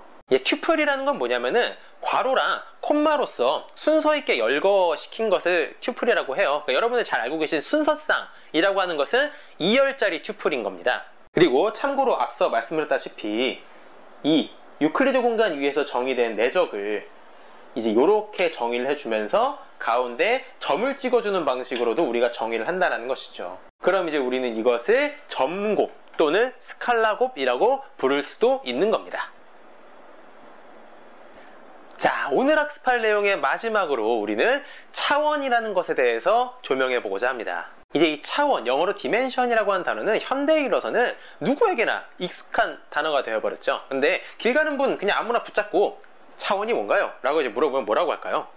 아마 대부분의 분들은 명확하게 이에 대해서 설명하지 못합니다. 대부분의 경우 사람들은 이 차원이라고 하는 것을 물리적인 개념으로서 알고 있고, 이 물리적으로서 차원을 설명하는 것은 분명한 한계가 있기 때문에 그래요. 혹시라도 좌표나 좌표축으로서 설명을 한다면 그래도 3차원까지는 나름 명확한 설명이 가능한데 4차원, 5차원, 6차원 이렇게 넘어가면서부터는 점점 설명이 곤란해지죠. 이를 이제 뭐 시공간이나 중력이라든가 전자기력이라든가 이런 내용들을 설명을 하려고 하지만, 그럼 뭐 7차원, 8차원, 9차원은요? 그런데 제가 예전 강의에서도 말씀드린 적이 있지만 현대의 물리학에서는요, 놀랍게도 10차원, 11차원에 대한 개념들도 그냥 종종 다루고 있습니다. 이게 어떻게 가능한 일이냐, 이게 바로 수학의 놀라운 힘인 거죠. 그래서 우리는 다시 원론적으로 돌아가서 수학에서는 이 차원이라는 것을 어떻게 정의하느냐라는 것을 알 필요가 있습니다. 그러면 대체 수학에서는 차원을 어떻게 정의하는가? 사실 수학에서도 딱 한 가지로서 이를 정의하지는 않습니다. 뭐 위상수학에서는 다양체로서 정의를 하고요, 굴론에서 정의하는 방식도 있고요. 쉽게 말해서 이 차원이라는 개념이 필요한 수학 분야마다 저마다 이를 정의를 합니다. 어떤 하나의 정의만으로 다른 정의들을 커버시키기는 불가능합니다. 그런데 그 모든 차원의 수학적 정의들의 근본이 무엇이냐라고 한다면 이제부터 우리가 보는 이 벡터 공간으로서 정의하는 개념입니다. 그만큼 지금부터 볼 내용은 상당히 중요하겠죠. 궁금하실까 결론부터 말씀드리자면 차원이란 해당 벡터 공간의 기저의 원소 개수입니다. 기저의 원소 개수 딱 7자로 차원에 대한 정의가 끝나요. 아주 쉽고 짧으면서 명쾌하죠. 그럼 선생님 기저가 뭔가요? 이제부터 본론을 보도록 하죠. 이제 기저, 영어로 베이시스라고 합니다. 베이시스라 부르는 기저란 무엇이냐? 벡터 공간 V의 부분집합, 베이시스니까 흔히 B라고 씁니다. 부분집합 B가 선형 독립이고, 그리고 이 B가 V를 생성할 때, 선형 생성할 때, 그때 우리는 B를 V의 기저라고 한다. 아까 봤었던 개념이 모두 등장했죠. 선형 독립, 생성. 예를 하나 들어보도록 할게요. 자, V를요, 2차원식 벡터 공간이라고 적겠습니다. 그리고 여러 개의 부분집합들을 보도록 할 거예요. 그래서 B1이라는 집합부터 먼저 볼 텐데, B1은 이렇게 한번 잡아보도록 하죠. 그럼 아까 우리가 이거 봤었죠. 스팬 B1을 해주면, 제가 굳이 쭉 안 써도 되죠. 얘가 바로 뭐가 나옵니까? 이게 나오죠. 그런데 이제 체크를 해봅시다. 이 B1이라는 집합은 먼저 선형 독립집합이냐? 네, 독립집합이죠. 얘랑 얘는 서로 간의 성분들이 서로 관여가 되지 않기 때문에 이걸로부터 선형결합 짜주고 는 0벡터 해주면은 K 자명해밖에 안 나온다라는 거. 그래서 얘는 선형 독립이다. 그리고 생성도 한해. 따라서 우리는 이 B1은 V의 기저다라고 합니다. 자, 두 번째로 만약에 이런 식으로 집합을 잡으면 어떻게 될까요? 1,0이나 1,1 얘도 이제 기저가 되느냐? 일단 우리가 먼저 체크해야 되는 건 뭐다? 얘가 스팬이 했었을 때 R2가 나오느냐? 그럼 우리가 R2의 일반적인 원소를 그냥 이렇게 미지수로 잡아볼게요. A, B라고. 이것을 K배 1,0 플러스 M배 1,1 아주 그냥 근원적으로 갑니다. 제가 지금. 그래서 K 플러스 M, M 이렇게 되는 거죠. 그럼 따라서 M은 B라고 해주고 K는 A-B가 되는 것이죠. 이렇게 나오기 때문에 어쨌든간 어떠한 원소, 어떠한 벡터를 갖고 온다 하더라도 우리는 이 둘의 선형 결합으로서 표현하는 것이 가능합니다. 그 다음 체크해야 되는 건 뭡니까? 얘가 선형 독립집합이라는 거. 근데 얘는 당연히 선형 독립집합이 되죠. 왜? 선형 결합 만들어주고 는 0벡터 만들어줬을 때 이 앞에 붙는 스칼라들이 0이어야만 적어도 이 두 번째 성분에 대해서 영향이 가지 않기 때문에 0 만들어주고 얘도 0 만들어주는 수밖에 없다라는 거죠. 따라서 B2도 V의 기저입니다. 그러면 제가 이번엔 집합을 이렇게 잡아볼게요. 1,0, 0,1, 1,1로 한번 잡아보도록 하겠습니다. 그러면 이 S라는 집합은 V의 기저일까요? 아닐까요? 한번 여러분도 고민해보세요. 네, 정답은 아니다입니다. 왜죠? 일단 기본적으로 얘에 대해서 스팬하면은 당장 요거 두 개만으로도 만들 수 있는데 뭐 1,1은 사실 있으나 마나 하지만 그래서 얘가 생성한다라는 것은 문제가 없는데 뭐가 문제가 됩니까? 그렇죠. 얘가 선형 독립이 아니라는 게 문제가 되는 것이죠. 얘는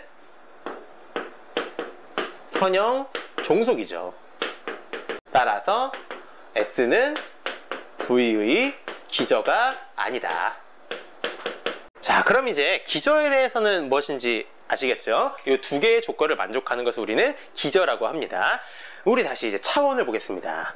그러면 차원이라는 건 어떻게 정의를 하더라? 차원은 B가 벡터 공간 V의 기저일 때, 그럴 때 B의 원소의 개수를 차원이라고 하더라라는 것이죠. V의 차원, 디멘션이라고 해서 앞에 DIM이라고 쓰고 V라고 써줍니다. 자, 봅시다. 지금 B1은 V의 기저죠. B2도 V의 기저죠. 근데 우리가 B1이라는 집합의 원소 개수 몇 개예요? 2개죠. 여기도 마찬가지로 이 B2의 원소 개수 몇 개예요? 2개죠. 즉, 요거 둘로부터 봐주면은 디멘션 V는 원소의 개수, B1의 원소 개수이자 B2의 원소 개수이자 이 값은 2가 나옵니다. 그래서 우리는 이 R2를 2차원이라고 부르는 거죠. 여담이지만 만약에 벡터 공간 V의 기저를요 이렇게 유한계의 원소로서 만들어줄 수 없다면 아무리 해도 유한계의 원소로 기저를 형성할 수가 없어. 그럼 우리는 그때 벡터 공간을 무한 차원이라고 합니다. 그런데 여러분들 지금 보시다시피 말이죠. 하나의 벡터 공간에 대해서도 B1, B2 사실 이 두 개만 있겠습니까? 얼마든지 더 많은 기저를 만들 수 있다는 거 눈치채시겠죠? 그럼 기저가 종류가 되게 다양하겠네? 그렇다면 우리는 그 다양한 기저들 중에서 실제로 많이 쓰고 우리가 간편하게 접할 수 있는 그러한 주요한 기저들은 과연 뭘까? 자, 그래서 이제 여러분들이 자주 보게 될 기저의 종류로 첫 번째로 정규 기저, 영어로 normal basis라고 합니다. normal basis. 이 정규 기저라는 건 뭐냐면요, 노름 공간 V에 대해서 이 기저 B의 모든 원소들이 말이죠. 모든 원소. 이제 기저의 원소의 개수가 여러 개 있죠. 기저라는 건 집합이고 그 안에 여러 개의 벡터가 원소로서 있죠. 그랬을 때 어떤 벡터든 간에 그 놈값이 1이 나와야 합니다. 모든 원소들의 놈값이 전부 다 1일 때 그때 우리는 이 기저를 정규 기저라고 하더라. 두 번째로 직교 기저라는 것도 있습니다. orthogonal basis라고 해요. 이 직교 기저라는 것은요, 내적 공간 V에 대해서 서로 다른 B1과 B2를 가져옵니다. 기저란 집합에서 아무거나 이제 두 개를 갖고 와서 그거 똑같은 거 두 개 갖고 오면 안 되고요. 그래서 다른 두 개를 갖고 와서 B1, B2를 갖고 와서 이 B1, B2의 내적 결과가 0이 나오더라. 이걸 우리가 이제 기하적으로 해석을 하면, 만약에 이제 2차원, 3차원 이랬었을 때 기하적으로 해석을 했었을 때는 이게 무슨 얘기입니까? 직교하게 되는 상황인 거죠. 코사인 값이 90도가 나오니까 0이 된 것이겠죠. 얘가 이제 00이 원소로 있지는 않을 테니까. 그래서 우리는 직교 기저라고 부르는 겁니다. orthogonal basis예요. 그리고 정규 직교 기저 뭐겠습니까? 앞에 그 두 개를 모두 만족하는 기저겠죠. 그래서 정규 기저이자 직교 기저인 모든 원소들의 놈이 1이면서 2위의 두 원소를 갖고 와서 내적시켜 봤었을 때 항상 0이 나오게 되면, 그럼 우리는 그러한 기저를 정규 직교 기저라고 한다. 특히 유클리드 공간에서의 n차원 유클리드 공간에서의 정규 직교 기저, 이렇게 1000000 010000 000 응? 여기 점점 중간에 빠졌네요. 네, 이거 001000 0001 0000 그래서 끝까지 000001까지 이렇게로만 구성이 된 이러한 기저 우리는 따로 표준 기저라고 불러줍니다. 영어로는 스탠다드 베이스라고 하고요. 예제를 좀 한번 들어볼게요. 자, 제가 이렇게 한번 설정을 해봤습니다. 2차원 유클리드 공간에 대해서 4개의 기저를 제가 한번 선별을 해봤어요. 이들은 전부 다 기저가 되고요. 이제 우리는 이들이 각각 정규 기저 혹은 직규 기저가 되느냐라는 걸 한번 체크해 보도록 할게요. 첫 번째로 B1, 얘는 정규 기저가 되나요? 딱 봐도 아니죠. 왜? 이것만 봐도 놈이 몇이 나와요? 이것의 놈은 2가 나오죠. 얘의 놈은 루트 2가 나오죠. 하여튼간 아니더라. 직교 기저는 됩니까? 안 되죠. 이 둘 내적하면 몇 나와요? 2가 나오죠. 그래서 직교도 아니더라. 두 번째 거 볼게요. B2는 얘는 놈 계산해 보니까 1 되네요. 그쵸? 이거 놈 계산하면 2분의 1 더하기 2분의 1 더해서 루트 씌우면은 1이죠. 그래서 얘는 정규 기저가 맞아요. 그런데 직교 기저는 아니죠. 왜? 이 둘 내적해주면은 루트 2분의 1 나오잖아요. 따라서 직교는 아니네. 그 다음 세 번째로 얘는 정규일까요? 요거 딱 계산해보니까 루트 2가 나오죠. 놈 계산하면. 그래서 아닙니다. 직교인 건 맞습니까? 네, 맞죠. 이 둘 내적해주면 1 빼기 1은 0 나오면서 되죠. orthogonal. 따라오고 있죠? 마지막 거 보도록 하겠습니다. 1,1, 0,1. 이거 어떻게 됩니까? 딱 봐도 크기도 1, 내적값도 0.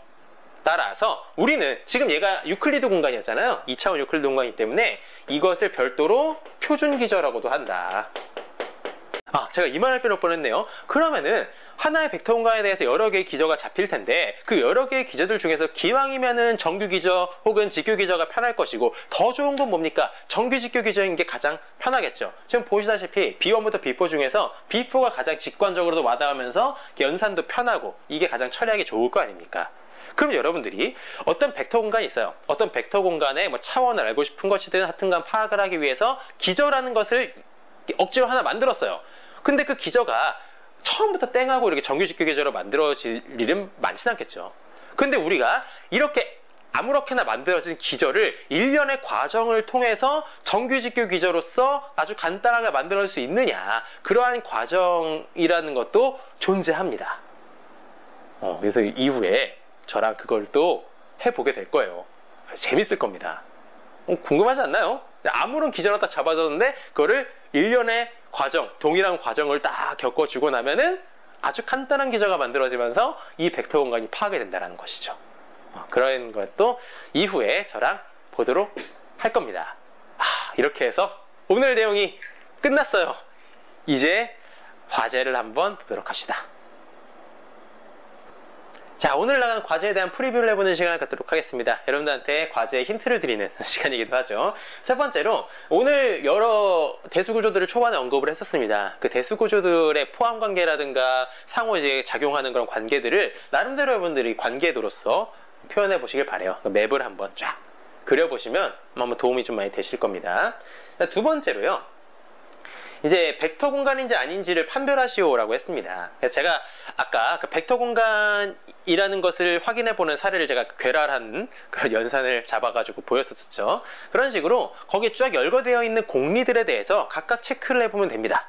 그걸 여러분들이 한번 해보시라는 거고, 1번 같은 경우는 표준적인 벡터 덧셈, 그러니까 우리가 흔히 알고 있는 벡터 덧셈이랑요, 스칼라벨을 제가 조금 독특하게 줬어요. 그래서 이 3티플이라는 것은 3열짜리 티플, 그래서 x, y, z 이런 식으로 되는 이러한 집합들이 되느냐, 벡터 공간이. 그래서 이렇게 스칼라벨을 제가 정의를 했죠. 흔히 알고 있는 스칼라벨은 그냥 k가 들어가는데 얘는 k가 k제곱으로서 들어갑니다. 그랬었을 때 벡터 공간이냐 아니냐, 벡터 공간이 아니라면 어떤 공리를 만족하지 못하기 때문에 벡터 공간이 아니냐라는 것까지도 좀 탐구를 해보셨으면 좋겠어요. 그럼 두 번째 있는 것도 마찬가지입니다. 이번엔 제가 행렬을 한번 넣어봤어요. 행렬을 우리가 너무 이제 안 본 지 시간이 좀 된 것 같아서 여러분들이 행렬도 오랜만에 2x2짜리로 제가 드렸으니까 마찬가지로 공리들에 대해서 체크를 해보시길 바랍니다. 3번 문제 보면은요, 새 벡터 U, V, W에 대해서 스팬의 원소인 것들을 모두 고르시오라고 해가지고 이제 보기가 나오죠. 그래서 스팬의 원소라는 거, 스팬은 기본적으로 얘랑 얘의 선형결합으로서 만들어질 수 있는 모든 원소들을 갖는 집합을 뜻하기 때문에 이 뒤에 열거되는 이 4개들을요 각각 U, V, W로서 선형결합으로서 표현할 수 있는지 아닌지 그걸 여러분들이 체크를 해보시면 됩니다. 한번 여러분 고민해 보시고요. 힌트를 드리자면은 그냥 씩 세워가지고요 여러분들이 연립방정식으로 풀어보시면 됩니다. 그 다음 네 번째 보면은요, 4차원 유클리드 공간에 부분집합 이렇게 3개가 있는 집합이 선형독립인지 아닌지를 판별하시오. 만약에 아니라면 각 벡터를 나머지 두 벡터의 선형결합으로 표현하시오. 일단 제가 이거 드린 이 집합은요 선형 종속입니다. 종속 집합이고요. 그래서 여러분들이 독립인지는 굳이 뭐 안 보셔도 될 거예요. 종속이기 때문에 하나를 나머지 두 개의 이제 선형결합으로서 표현해 보시면 됩니다. 얘를 얘네들로 표현해보고, 얘를 얘네들로 표현해보고, 얘도 얘네들로 표현해보고 해보시고요. 마지막 5번 문제는 3차원 유클리드 공간에 대해서 아까 가장 마지막에 봤었던 그건 거죠. 정규지만 직교 아닌, 직교지만 정교 아닌, 정규직교인, 그러한 예를 여러분들 나름대로 한번 작성을 해보시라는 겁니다. 사실 3번 같은 경우는 그냥 바로 나오죠. 100010001 그래서 1, 2번도 여러분 해보시고요. 나름 이제 고민해보시면서 특히 오늘 다뤘었던 이 대수구조란 무엇이냐, 제가 많은 말씀을 드렸죠. 본질적인 얘기, 원론적인 얘기 되게 많이 드렸는데 그 말들을 여러분들이 잘 이해하시고 넘어갔으면 좋겠습니다. 자, 이렇게 해서 오늘 강의가 끝이 났습니다. 여러분들 너무나도 고생하셨어요. 여러분들이 이 벡터라는 것에 대해서 특히 수학적으로 아시는 분이 워낙 드물 뿐더러 뭐 설령 대학교에서 여러분들 선형대수학을 공부하셨다 하더라도 이 벡터 공간의 본질에 대해서 깊이 있는 탐구를 하신 분들이 흔치 않기 때문에 되게 제가 기왕 첫 발을 여러분들이 저랑 함께 떼는 마당에 많은 것들을 좀 전달해 드리려고 했는데, 그래서 제 나름에서는 상당히 많이 좀 쳐냈습니다. 제 나름에서는 나름 줄인답시고 했는데 그 엑기스만을 모아봤는데도 이 정도 시간이 나온 것 같아요. 모쪼록 여러분들도 흥미롭고 되게 호기심 넘치고 재밌는 그런 시간이 되셨으면 참 좋겠는데 어떻게 될지 모르겠네요. 그 영상 이제 우측 하단에 보시면은 그 톱니바퀴 모양 거기 보시면 속도 조절 가능하잖아요. 그래서 빨리빨리 이제 보시고 싶으신 분들은 저를 이제 아웃사이더로 만드셔가지고 다시 여러 번 반복해서 시청하셔도 괜찮을 것 같고요. 하여튼간 잘 복습하신 다음에 다음 강의 같은 경우는 조금은 테크니컬한 내용들을 이제 다루게 될 겁니다. 우리가 벡터 공간이라는 걸 봤으니까 이제 본격적으로 선형대 수학의 그런 테크닉들을 맛봐야 되겠죠. 그래서 여러분들이 오늘 잘 복습을 하신 다음에 다음 강의에 임해 주시길 바랍니다. 저는 다음에 또 유익한 영상으로 여러분들 찾아뵙도록 하겠습니다. 오늘 하루 긴 시간 동안 경청해 주셔서 정말 감사드립니다.